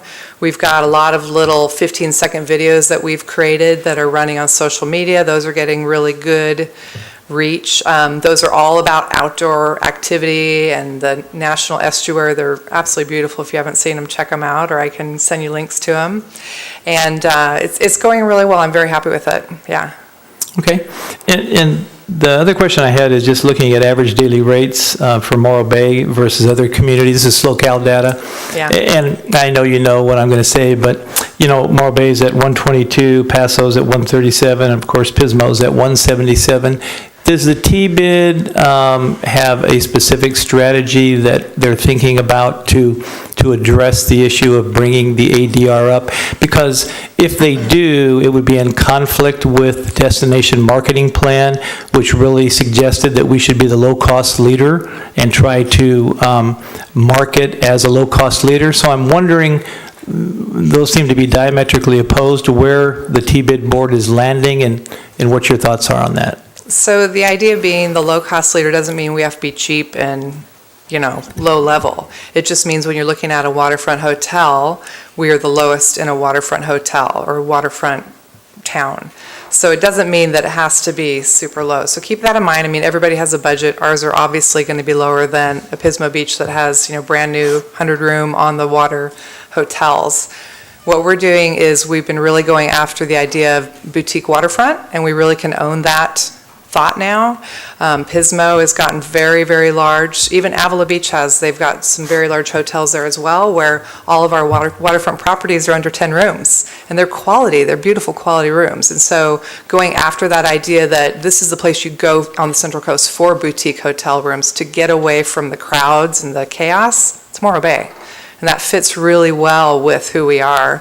As far as ADR, I think we're going to see it move up a little bit just with implementing our strategic plan. One of the things that we're doing it's a minor thing, but I think we will see good quality change on it, is showing how close all of our hotels are to the water. So even if you're in downtown, you're like 3-4 blocks from the water. That's really strong. And the way all the photos have been shot of the hotels, it just looks like a hotel in any town. So we're going back through and we're reshooting all those hotels, showing that they are close to the rock or close to the Embarcadero, and really showing the environment of our town more than just it's a building somewhere. Okay, thanks. With that, I'll open it up for public comment. Any members of the public wishing to address item C1, please come forward now. Looking around, scanning, seeing nobody, I'll close public comment and bring it back to council, looking for a recommendation. I would move that we approve the fiscal year 2019/20 annual report for expenditure funds to be derived from the annual assessment, and continue the 3% T-bid assessment in FY 1920. Second. We have a motion for staff report by Councilmember Davis, second by Councilmember McPherson. Any further discussion on that? If not, roll call vote. Councilmember Davis? Yes. Councilmember McPherson? Yes. Councilmember Addis? Yes. Councilmember Heller? Yes. And Mayor Heading? Yes. Motion carries 5-0. Great. Thank you. That brings us to agenda item C-2, options to enhance communication and engagement with the community. And I'll turn it over to our esteemed, what did I say, C3? I'm sorry, C3 is what I meant. Yeah. Happy to introduce this item. I didn't know if Councilmember Heller wanted to offer some words after the presentation, or to lead it off around community engagement and communications. Well, I'm never at a loss for words, so I might as well take what I can. I'm really happy that this has become a goal for the city this year, and the outreach that's being done already by the council members and city staff is already remarkable and head and shoulders above most cities. And my vision is, because we're a small town, I'd like to even build on that. I think there's enormous resources out there in the community that are still untapped. There's still large groups that kind of feel disenfranchised or out of the loop, as Ms. Winters discussed in mobile home parks. So for me, to really make this the best place it can be, it's a great place now, but to make it even better, this piece is very important to me to build on it, and I appreciate the support from city staff and the council in making this an important goal. Thank you, Councilmember Heller. With that, I'll just jump right into it when it gets, there we go, gets set up again. Thank you. So just quickly, we'll talk about the council direction that was provided under a future agendas item many meetings ago. Go over our current communication engagement efforts, talk about new efforts that are currently under development, and options for additional communication engagements and next steps. So council direction was provided in January. We were directed to come back with options to consider for the purpose of improving communication engagement with the community. And just for tonight's, these might not be everybody's definition, but just as a way to kind of help frame some of the thinking. Communication here is just considered kind of one way with the city sharing information back out to the public, and then engagement is more of a two-way interactive exchange, whether it's one-to-one or in a group setting, allowing for input in both directions, from city to community and community back to city representatives. So under that communication definition, currently we do quite a bit. Obviously our websites, the city website, tourism website, and the water reclamation facility has its own website. We launched a city manager newsletter in 2017, or kind of revamped it from its previous iterations. We do inserts in the utility bill. We've done mailers in the past for specific issues. We launched OpenGov last year, which is a financial transparency portal. It allows people to really dig in deep on our finances. We do e-notifications for those who sign up on our website for city news, meetings, and other important happenings. We do have a pretty good presence on social media, whether that's our tourism, police department, city generally, fire department. And we do press releases on occasion and to help get stories out, but also respond to media inquiries from the local media. In terms of engagement, we do have city meetings, whether it's council or all the advisory committees and bodies. We have forums held on specific issues. We've launched the new POCO app, which allows for engagement on just getting community input on particular issues.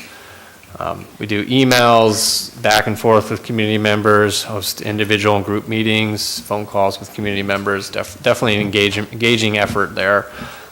Participate in the MB4 business walks and business forums to engage with our business community.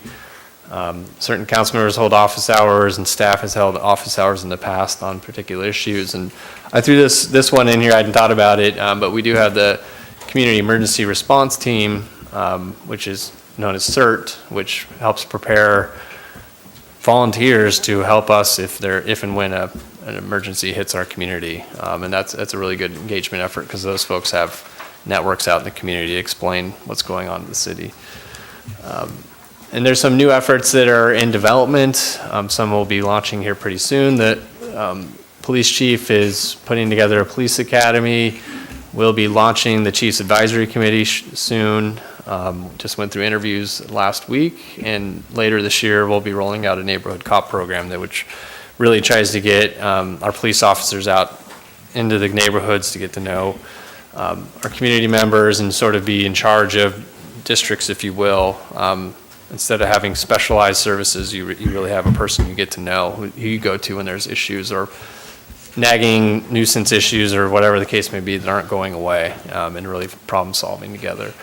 We're also launching a new city online app. I believe it's sort of being tested right now and will officially go live pretty soon. Those are really to report issues like potholes via a smartphone application. And then some of the city, some of the options that we put together, Councilmember Heller was really helpful in brainstorming some of these, but this captures most of them, but of course there are more options that we can think of. But the first one is a City Hall to You, where you bring kind of the city apparatus out into the community. You have representatives from each department, so if people have questions about permitting process, how code enforcement works, how police patrols the city, basically any kind of issue where they may run into a council member or one staffer out in the community but can't get all the answers in those interactions, and there's delays in getting back to them. This is an opportunity for kind of a one-stop shop for any question you may have, and there's also opportunities to present on important issues. There's discussion about maybe hosting a neighborhood block party or being being in partnership with community groups that want to host neighborhood block parties. That allows for interactions in a more informal basis to really get to know community members. Citizen Academy, kind of jumping off of what the chief's launching with the police academy, but this would be broader to the entire city. And some cities use this to not only help educate community members, but develop pipelines to leadership opportunities, if you will, in the city, whether it's commissions or even council members. Information kiosks, there's been some suggestions around that just to help broadcast what's going on in the city at a very high level, because maybe folks don't traffic our websites or aren't on social media or don't read the news. This may help inspire them to look into what's going on in the city or on hot topics. City council members could agree to host routine office hours, and we may be able to help facilitate that at City Hall. We did talk about this last year, and we never pulled the trigger on it, to do a professional assessment of our communication engagement efforts. The City Council could hold a subcommittee on communication outreach just to do regular check-ins with staff. Certainly opportunities to train staff on engaging the community.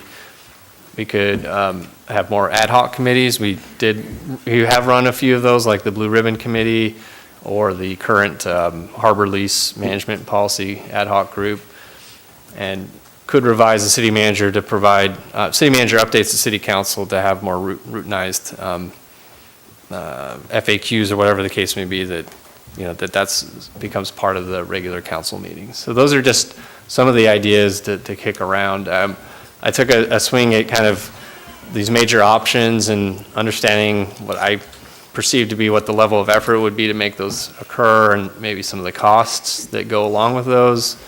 I don't think I'll go through these in detail, but it just gives you an idea of what it might take to make them work. Obviously, this is an important goal for City Council.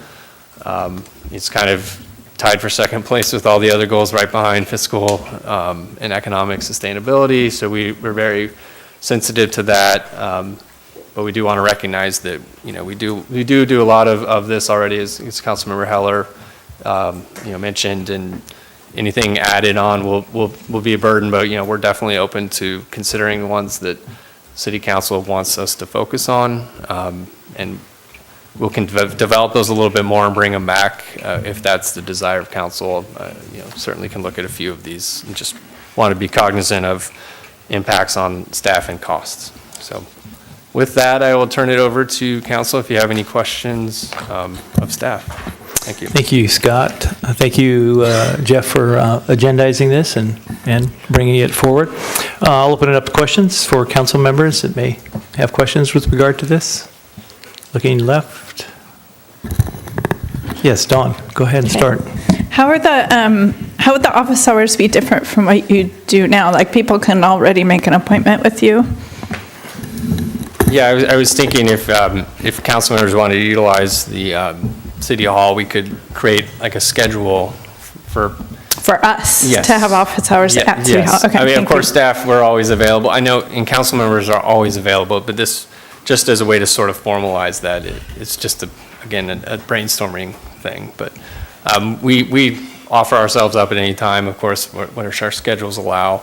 But we did have formalized office hours during the Prop 218 process to allow for more deep engagement on people's bills, or what their bills may be if it passed. And that was really important because sometimes those conversations take more than 5 minutes and it can't transpire out, in the lobby. Yeah. And then on the kiosks, how is that different from using what we already have? Like, we have the visitor center, City Hall. I assume we share information at the community center, at the library. So is it just a new location for more information, or? Yeah, I think this would be, the signs we have at the Highway 41 entrance and then coming to the visitor center, I think are specific to community events or special events, but this may be more broadly, like maybe big city council issues. I mean, we have to think about how many words you can get on a kiosk so that it's still visible to drivers and not cause them to swerve into things. But and strategically locating them, in high trafficked areas. But I think that's more of the intention of this option. Questions? No. Marlis? Well, I had several that I asked Scott ahead of time, and he was kind enough to give me answers, but I'm going to ask some of them just so that the public is aware of what some of the answers. How many people are currently signed up with Polco? Don't have the answer since we don't host that information. It's hosted by Polco's platform. Right. But based on the number of responses, there's probably at least 150, maybe more, Okay. that are currently signed up. We And don't know I'm for sure. engaging with their representative to see what we can do to Right. boost that number. It's a great start, but I'm sure we can do more to Yeah, get that one out. and really, my questions get at, I know it would be nice if we could hire somebody to evaluate the effectiveness of all of these alternatives, but I think that's outside of the bounds of what we can afford. So I was just trying to get at some questions that would help us to understand better which ones of these are used more by citizens. So do we know how many people access the city's website and the WRF website and the tourism website? I assume we know that one. But I know there are mechanisms for monitoring that, and that's why I was asking. And Yeah, I mean, we based on my understanding of city websites in the past, I would say the numbers is multiple thousands of clicks on a monthly basis. It could be tens of thousands. I don't want to say what that is without looking at kind of the analytics. Our previous deputy city manager position was sort of in charge of monitoring the analytics, so I'll have to re-engage part of my brain that I haven't used in a while to figure out how to do that, and I can get a number back to you. But I would say it's in the several thousands. The tourism website is brand new, and it's already boosted 18% compared to last year. And 75,000 a year roughly. how many? 275,000 a year. 275,000 visits a year. Okay. And we expect that number to grow. The WRF webpage, we know there's a couple hundred that are signed up for notification via that website. The actual number of visits, I'll have to get back to you on that. We do know we have 13,000 followers on the city Facebook page. You can expect half of those are not residents from Morro Bay, just, it's pretty pictures and people love sea otters. So we do have a lot of drive-by Facebook users, if you will. But maybe half of those are either residents or nearby residents, and engagement's about 30,000 a month, which is pretty good actually for Facebook. I know Chief uses the Twitter account, and so does Chief Knuckles, and then Chief Cox uses Facebook, and they have a really good following as well, and they put out useful information about emergencies and fires and things like that. And it gets a good response. So I don't know if that answers your question. I'd love to have more information to provide you, but like I said, we get pretty good utilization of most of our media. Okay, and how about advisory boards? Just talk a little bit about what the costs associated with staffing the advisory boards and having them run the meetings, and then do we have any sense of how many people actually attend and or watch the advisory board meetings? We did, based on when the questions came in, we did best we could, but that's all you can do. Yeah, I know we looked at PWAB, and the average number of viewers on YouTube post-meeting was about 25 per meeting. We don't know how many are viewing it live because that would require Nielsen ratings, and that's cost prohibitive to engage them on that for public access. And I don't even know if they do it for public access. They might.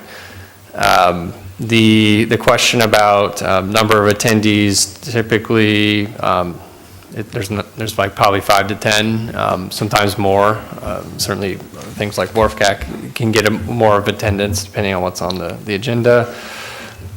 In terms of agenda production, working with the chair, the actual staff reports, analysis that goes into developing recommendations, and then the meeting itself, and then agenda meeting minutes.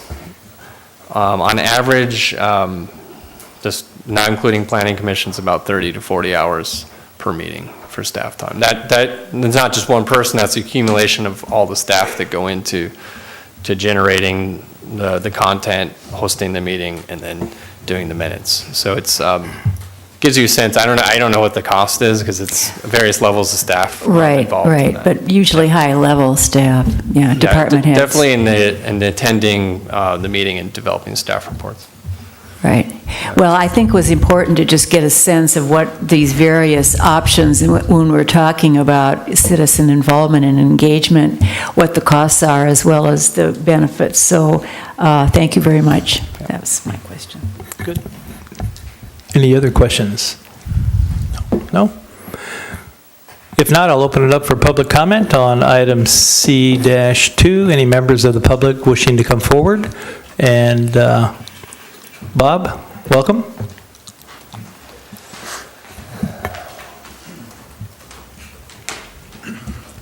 In my prior public comment, I forgot to put my name, Bob Keller, citizen of Morro Bay, staff, council.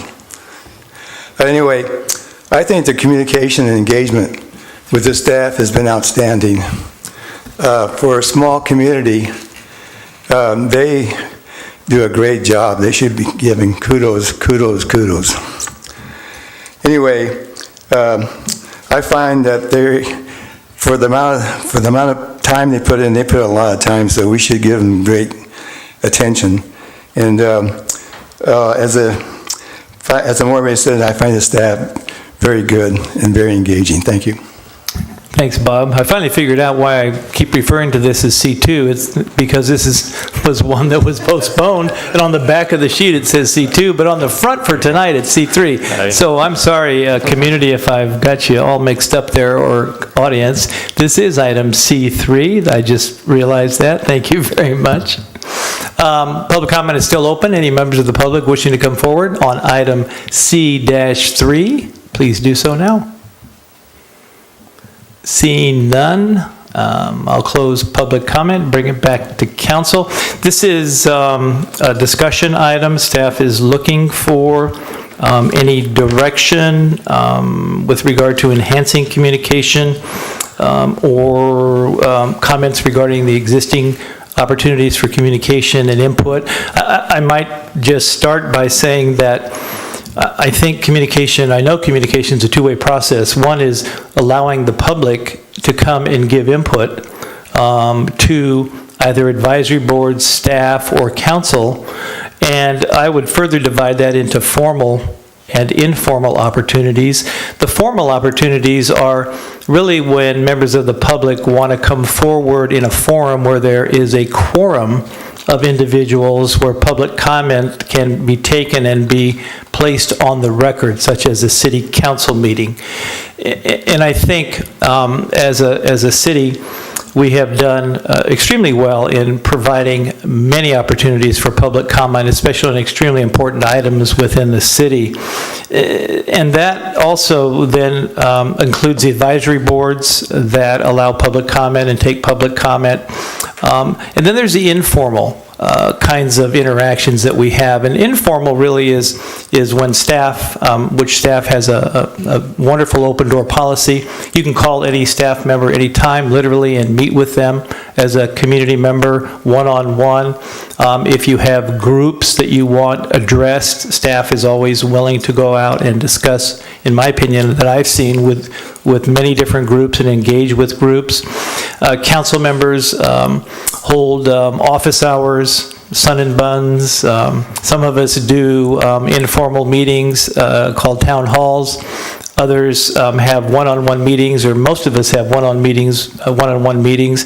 And I know we all have an open door policy with regard to any member of the public that would like to meet with us. I believe we do so usually at City Hall or a place that is of their preference. And so I think that informal process is wide open. In addition to that, we have emails. And I know that around council meetings, we get numerous emails, but also in between that, there are a significant number of email communications that we get and respond to. And so in my opinion, and I, by the way, I did ask this to be a goal 2 years ago for the city because I felt that we could improve. And since Mr. Collins has engaged in this and become our new city manager, I believe the engagement with the community has increased significantly, and we have been provided with many new opportunities for that. And so I'm concerned about, again, staff time and capacity. I think, in my opinion, we offer many, many different engagement, involvement opportunities, both formally and informally, to the community. And personally, I do like some of the new ideas that you're beginning to implement, but don't personally have the desire to see any more added to the burden of staff and/or council. And so with that, I'll take other comments. Yeah, let me respond to that a little bit, because I agree with you. I think we're doing a tremendous job right now and working with City Manager Collins. A number of things are being covered very well right now. I must say, in deference to Chief Jody Cox, who is starting his COP in a Neighborhood program, and also partnering with Neighborhood Watch, that this motivated me and made me think about that we do need to get into the neighborhoods more. Obviously, we do a lot digitally and communicating with people, but one thing I learned when I was campaigning and knocking on doors is the huge number of people who do not do internet, do not read a newspaper, and half the time won't answer their phone unless they recognize the number.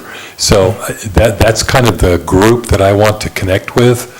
And to me, it's about keeping our neighborhoods strong, which are under threat right now with vacation rentals and second homeowners. I want to reach out to second homeowners so that they're more involved in the city and understand what the issues are. So really for me, it's that personal connectivity, the engagement, the open discussions. I'm planning on having town hall meetings that will be completely open to people with a facilitator. You can come and talk about whatever you want. Those are the kinds of things and that I want to try and make happen with this goal. And perhaps more importantly is we have a lot of serious issues we talk about all the time. It wouldn't hurt us to have a little more fun. So I'm a big fan of neighborhood barbecues and potlucks, and I know Manager Collins has done that at Santa Cruz successfully. So that's kind of the thrust of what I'm looking to do here. The last thing I want to do is burden staff. I believe most of these things can be done without a lot of staff assistance and input. So that's kind of my vision for this particular goal. Thank you. Other comments? Well, Carlos, go ahead. Yes. Yeah, sure. Thank you. In my experience, there's a real small group of people that pay very, very, very close attention to everything that the council is doing, and they attend advisory board meetings, and they give public comment. And I think we honestly know what those folks think. We may not always agree with them, but they always have an opportunity to talk to us. I'm more concerned about the rest of the public that we don't seem to reach in that kind of a way, and that's why I was so excited about Polco. So from my point of view, I would like to see us try to expand participation in Polco, and I'm not sure how to do that, but I had some ideas about even at festivals handing out cards and making sure that, or we could even do it as council members, alert people when we go out in the community to try to get more people signed up, because you really want to know what the silent majority is thinking, and we don't have a good way of finding that out. The other thing that occurred to me is that perhaps we could reach out more to community organizations and let them talk to their members. And I was very pleased to hear Linda, a friend of mine, mention that as a way that we could, and I know that I as a council member would be happy to go out to some of these community organizations, just talk about the city and what current issues are, and then let them reach out to their members to educate. So that is really my bigger concern. And if we do have a subcommittee, I'd be happy to be on it, because this is an issue that I'm very concerned about and have always cared deeply about. And I am one of those who don't have regular office hours, but honestly, I am always available, and I will take any call, and I will meet with any citizen anywhere who wants to meet with me. So those are my thoughts on the issue. Thank you. But I also agree with you that we do a good job, I think, right now. Comments to my left here? Yes. I'm very happy with the efforts that staff is taking right now to reach out to the community, and I'm not sure that there are cost-effective ways to add to that. I agree with Marlis. I'd like to see POCO used more. And Jeff echoed what I found when I campaigned is there's a lot of people in this town who don't care.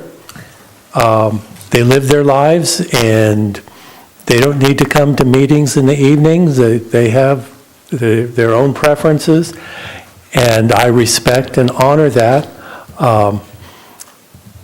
But I do feel a personal obligation, as does Jeff and Marlis, to reach out to everyone.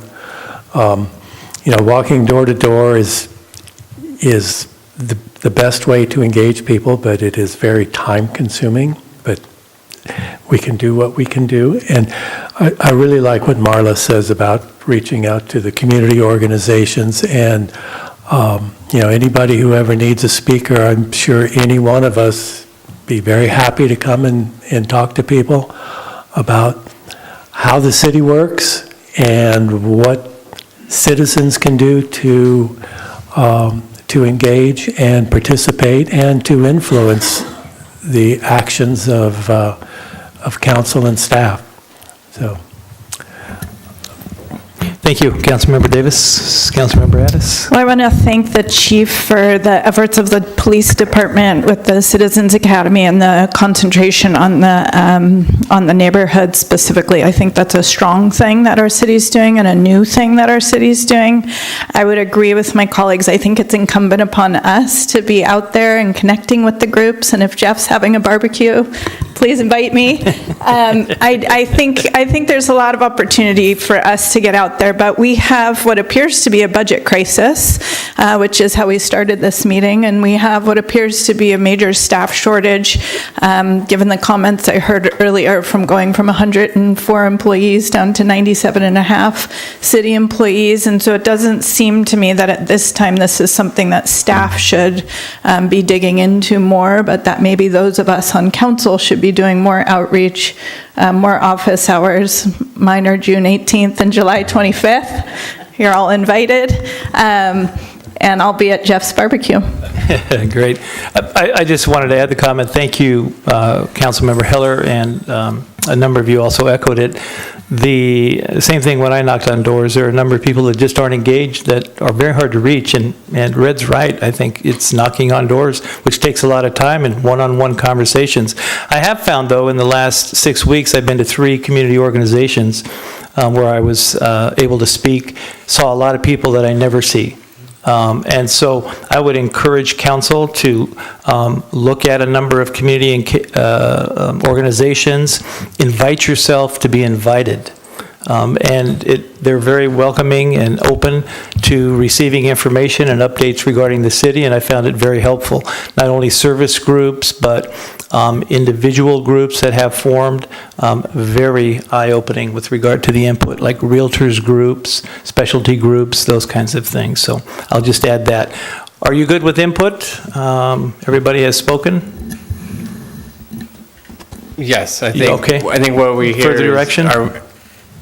Continue as we are and really try to maximize the existing efforts, especially POCO. One of the council action items was coordination with community groups to improve that. And so maybe instead of, I can help the council sort of be more clued in with them and provide that as a resource to those groups and find a way to work together. And eventually we could lead to things like neighborhood block parties if we can get to that point. I think I mean, there is real value in that. I definitely saw that in Santa Cruz, where elected officials and staff could meet people where they live. It just changes the dynamic incredibly. So we could sort of build to that through the community group approach. Yeah. Getting into the community organizations, the churches, the synagogues, those kinds of things are important areas to meet many different people. So thank you for that. Could I just add one more? Sure. That I forgot to mention?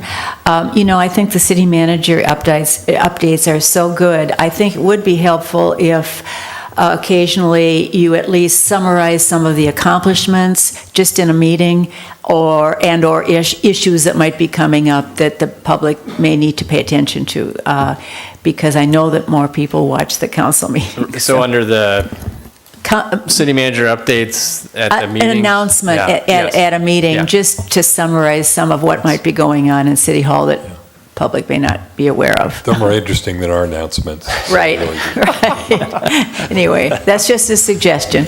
Okay, great. Thank you. Don't stress out over it, though. Never. That concludes item C-3. Got that right this time. In the interest of Councilmember Public Health, we will take a 3-minute break, and they will be back to finish item C-4.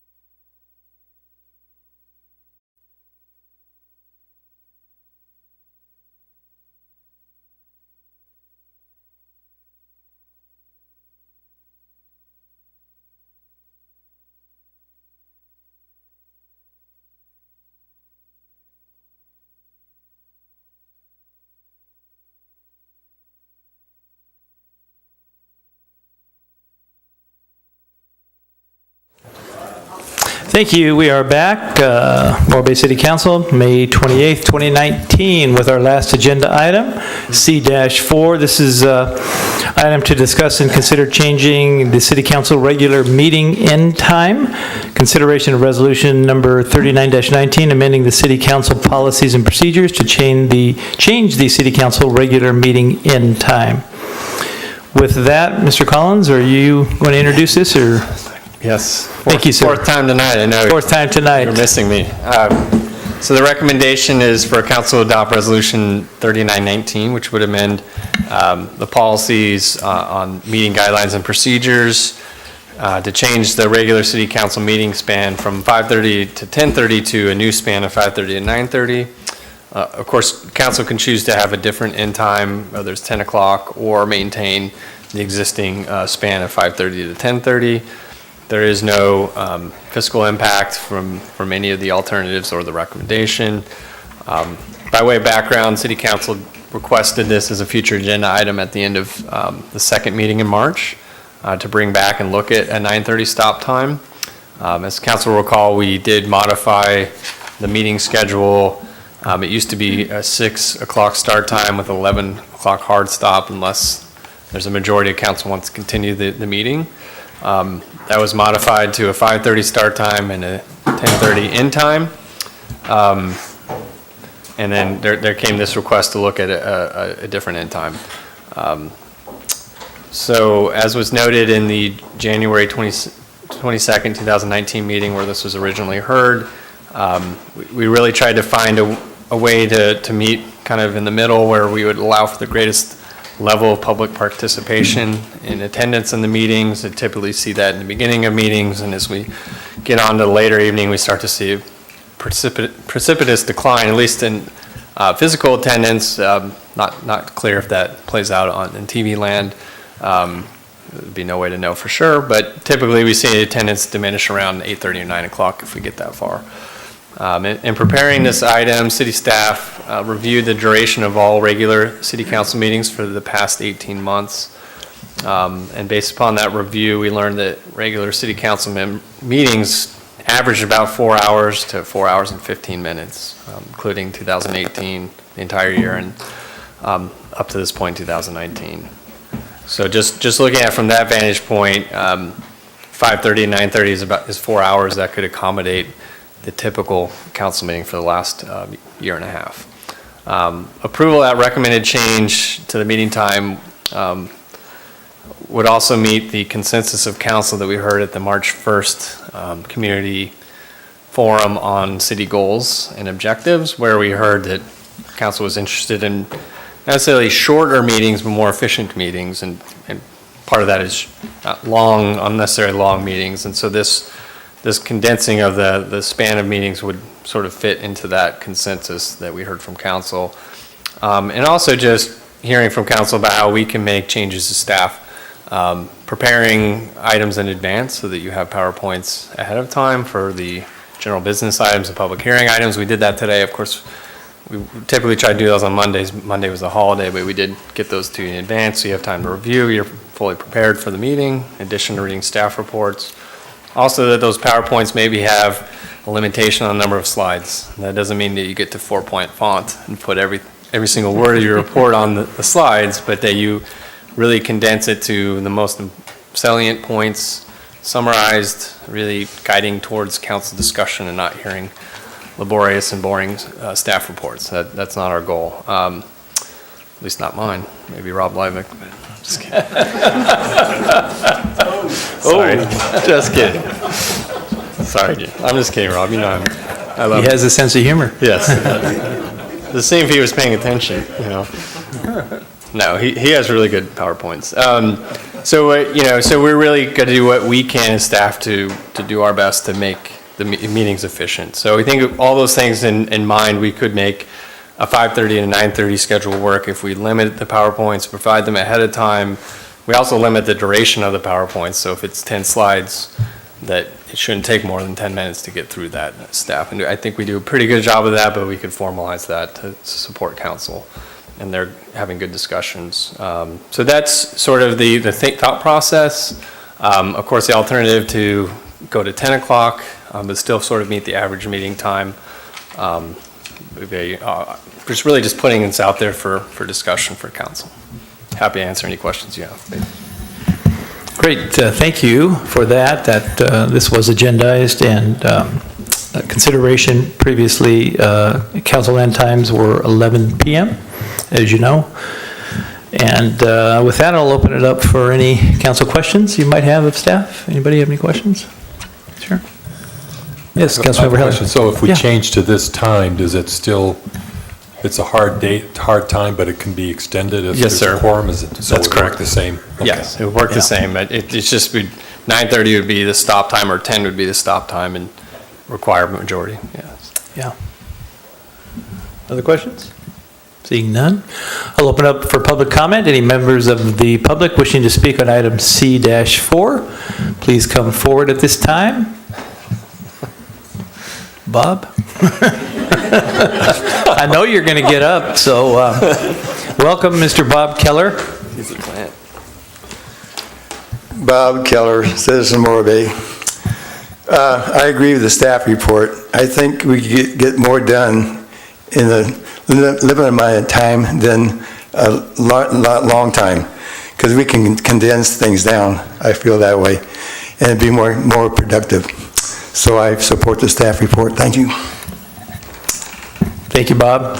Public comment is still open. Any members of the public wishing to come forward, please do so at this time. Looking around, seeing none, I will close public comment and bring it back to council for discussion. Who would like to start? Councilmember Addis. See her moving her podium. I want to thank Councilmember Davis. I believe he was the one that first brought this up for possible future agenda item. And I want to thank staff for the PowerPoint presentation today, and in the future that's extremely helpful. I do see this as a way to lower barriers for participation. I know we just had a discussion around communication and how to get more people involved. And I think having shorter meetings that are more productive, that allow people to go to bed or get ready for work the next day within a reasonable amount of time, is something that can help us increase participation. So from that perspective, I would support something like this. Thank you. Councilmember Davis. Yes, thank you. Thank you for your staff work on this, Scott. To me, setting an earlier adjournment time is a signal that we want to have more efficient meetings and that we respect the time of our audience, both who come to the meetings and who watch us on television, and we respect the time of our staff who have already worked a full day before they even come to this meeting and whom we expect to be at work tomorrow morning. It's not a hard adjournment. We always have the option, if there is an important discussion going on, to extend the meeting time. And I know in the past that we have done that. But to me, it's important that we show people that we respect their time and that we consider their participation to be valuable. So, Thank you. Councilmember McPherson. Well, I'm going to respectfully disagree with my colleagues. First of all, I don't believe that this sends the right message to the public at all about our work. Democracy is not efficient. And I think to put an arbitrary end date on our council meetings sends the absolute wrong message to people. We have a variety of issues that come to us, and some of them are complicated, and there's a lot of public interest in it. And I would hate to think that at 9:30 we say, well, we'll all have to agree here now. No, I think we have to allow the time it takes to discuss and do our business. And on average, it's going to take 4 hours. But when we have a difficult issue, it's not. It's not going to take 4, and we should take the time it takes to resolve the issue. I did look at what other cities do in San Luis Obispo County, and the majority start at 6 and end at 11 with the option of continuing beyond it. One starts at 5:30, one starts at 6:30. So there are different start times, but really you have to let the public say, and if they come to a meeting, they need the opportunity to speak. And one of the reasons that our council meetings have gone long is that we've had a very difficult topic and issue on our agenda where we've had 30, 40, 50 people come and want to speak. And obviously, we want to hear all of them. And we still have to do the business of this city. And we have placed aggressive goals on our council, and we expect them to get them done. And if we arbitrarily close a meeting because we didn't get to all of the items on the agenda, then we're going to put our staff behind. Then they're still going to have to bring back those items that we didn't get to at the next meeting. And what is going to happen is that we are not going to be able to achieve our objectives. So we really have to allow the time it takes to do our business. So I certainly don't want to change it to 9:30. We now say 10:30, and I would like to, if we want to have an end date or end time, that's what I would stick with. So that's my comments. Thank you. Councilmember Heller. Am I supposed to sort this all out? No, you're, first of all, you're the third, you're the fourth. I understand. First of all, Councilmember McPherson, I understand, and I really appreciate you standing up and commenting in that fashion. I've gone back and forth on this, but I think the best thing that we have going on right now is the diversity of opinion on an issue that is not necessarily earth-shaking, but on the other hand, it's important to a lot of people. I've gotten some emails, or probably all of us have, about limiting public comment and so forth. My inclination is, I believe going beyond that time limit is something can be a very quick vote. I think we all understand that if there's 100 people or 50 people who want to say public comment, we will stay here till 2 in the morning, frankly, to listen to it. I think we all feel that way. I think the meetings can be run more efficiently, and I think tonight's a very good example of it. And I would look to staff to let us know if we're not making progress through the items we need to be addressing, then let us know, we're going to need a longer meeting, or let the council know that. Otherwise, I depend on staff to keep it going. I think we can make the meetings even more efficient. Personally, I'm not a huge fan of presentations. I'm sorry to say that, but it's just the truth. We do have a lot of important business to take. My time is important. Staff's time is important. The people who come and sit out there, meeting after meetings, time is important. And I think by shortening the meeting, we put much greater value on the time of everybody involved, and we're more focused. But I would never give up public comment or anything of a nature that might infringe upon the people's right to know what's going on here with the government. So those are my thoughts. Wow, good discussion.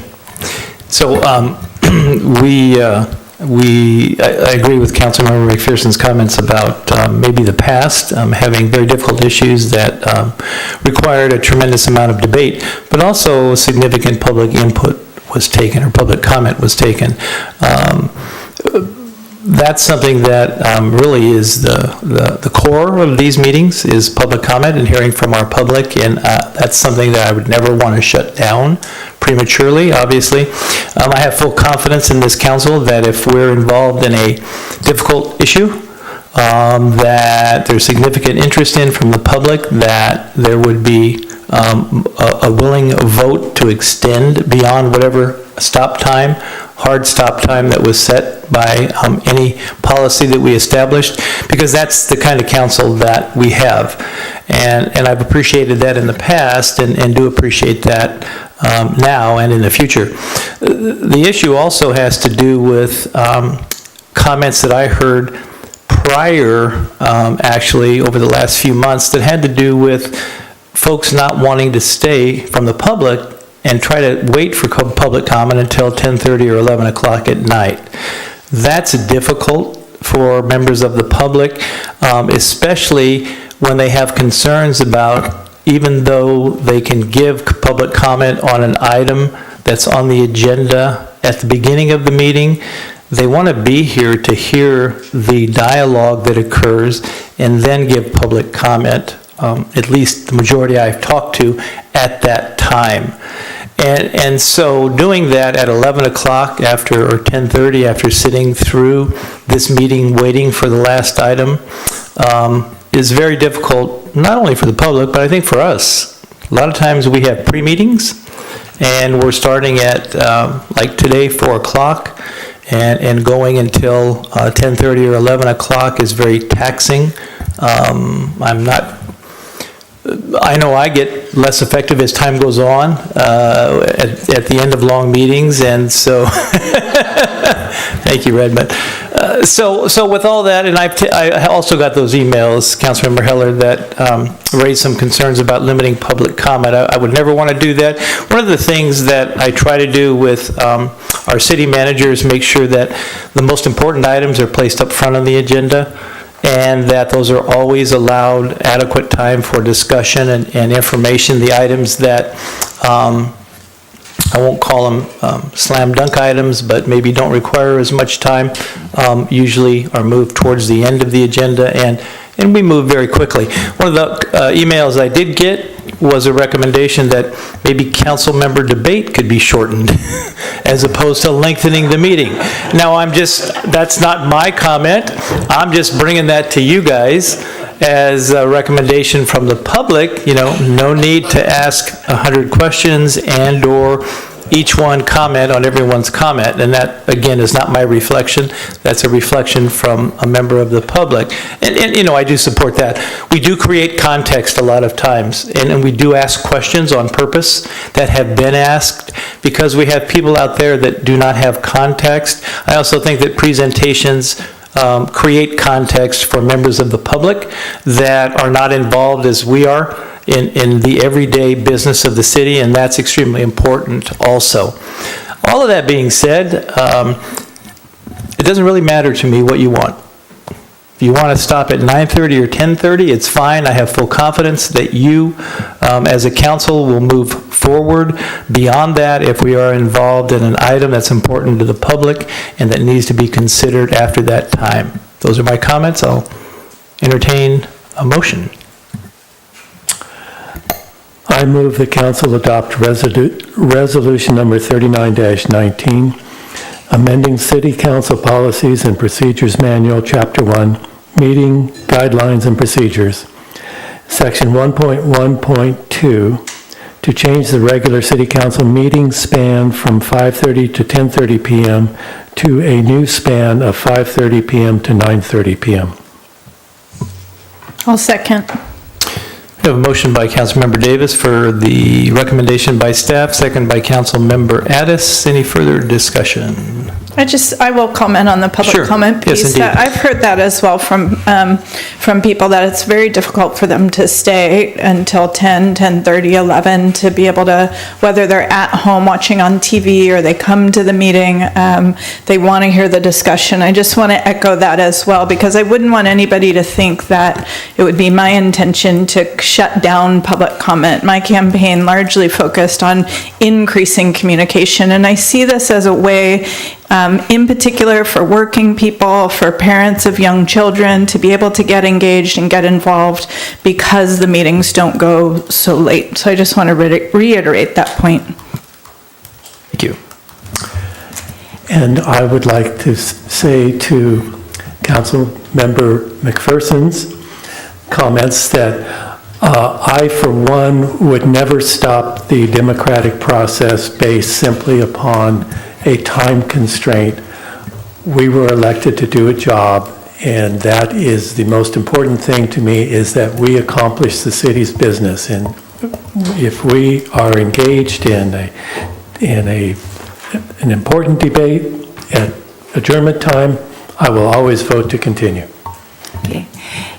Yeah, let me just add, I just feel that an issue takes the amount of time it takes, and that's what we should allow to have happen.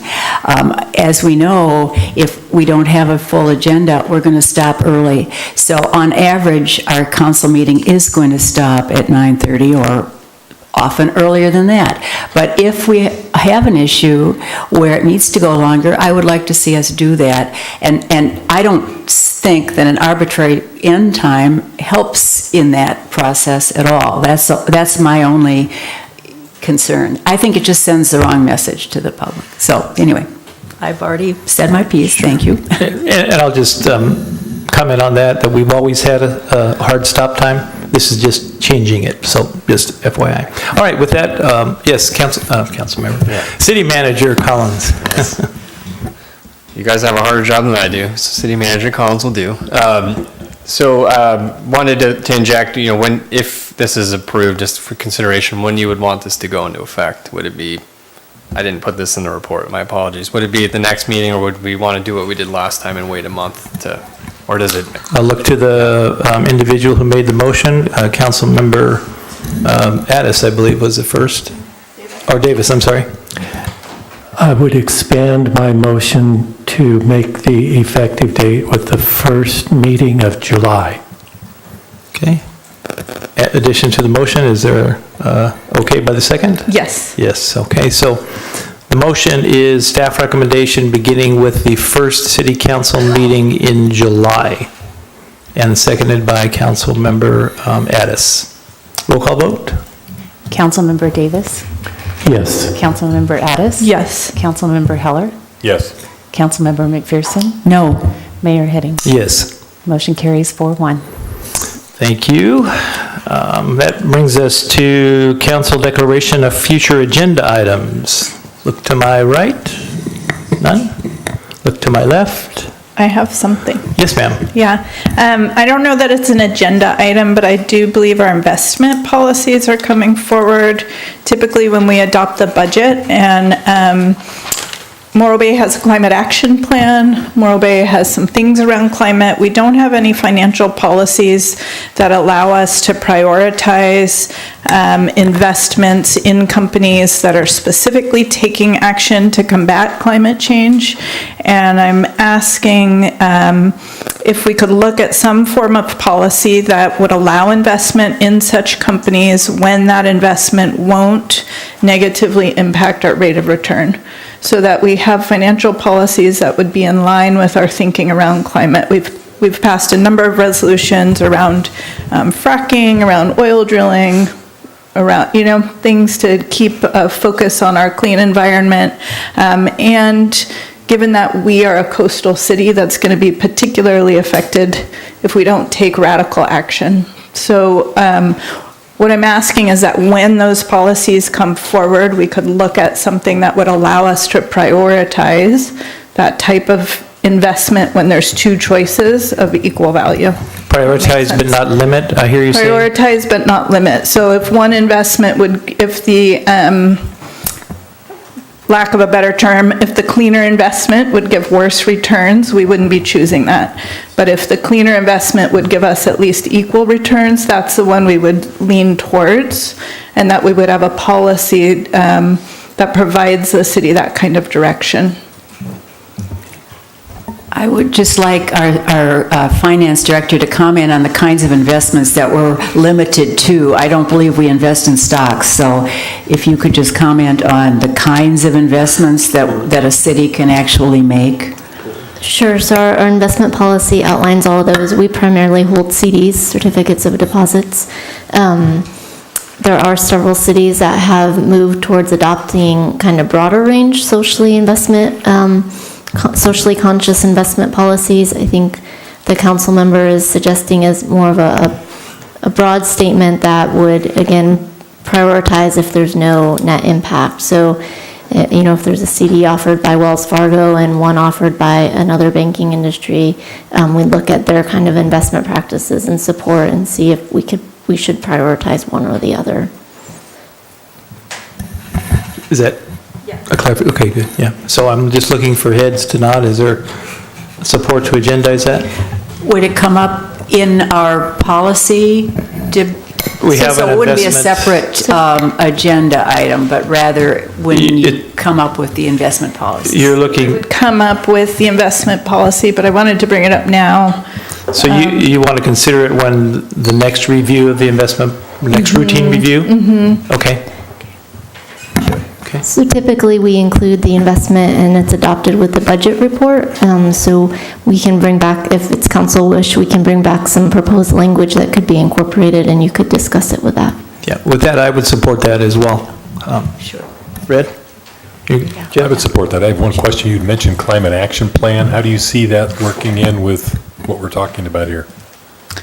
Well, I just think the two would be sort of complementary, that we have a climate action plan that allows us to do some things, and that now we would have financial policies that would have some emphasis there. So I see it as, I think addressing the climate crisis is going to take radical action, and I think having both the action plan and financial policies, and then whatever else we can do, we need to keep edging towards, making every effort to combat climate change. So I see them just as complementary, but not necessarily linked. Okay. And it may be broader than that. There may be other social justice issues that companies are involved in that would be contrary to council policy. So would you be okay with a broader look? I would absolutely, but my emphasis with this particular item would be climate action, but absolutely. Since we're reviewing it If there was tobacco or, you know what I mean, there's other stuff, absolutely. Exactly, yeah. Okay. Is there head nods with that? I'm looking for a consensus, yes? Okay, thank you. Any other? Okay, if not, I will adjourn the meeting. The next regular meeting of the Morro Bay City Council will be held on Tuesday, June 11th, 2019 at 5:30 p.m. at the Veterans Memorial Hall located at 209 Surf Street, Morro Bay, California, with that's it, thank you.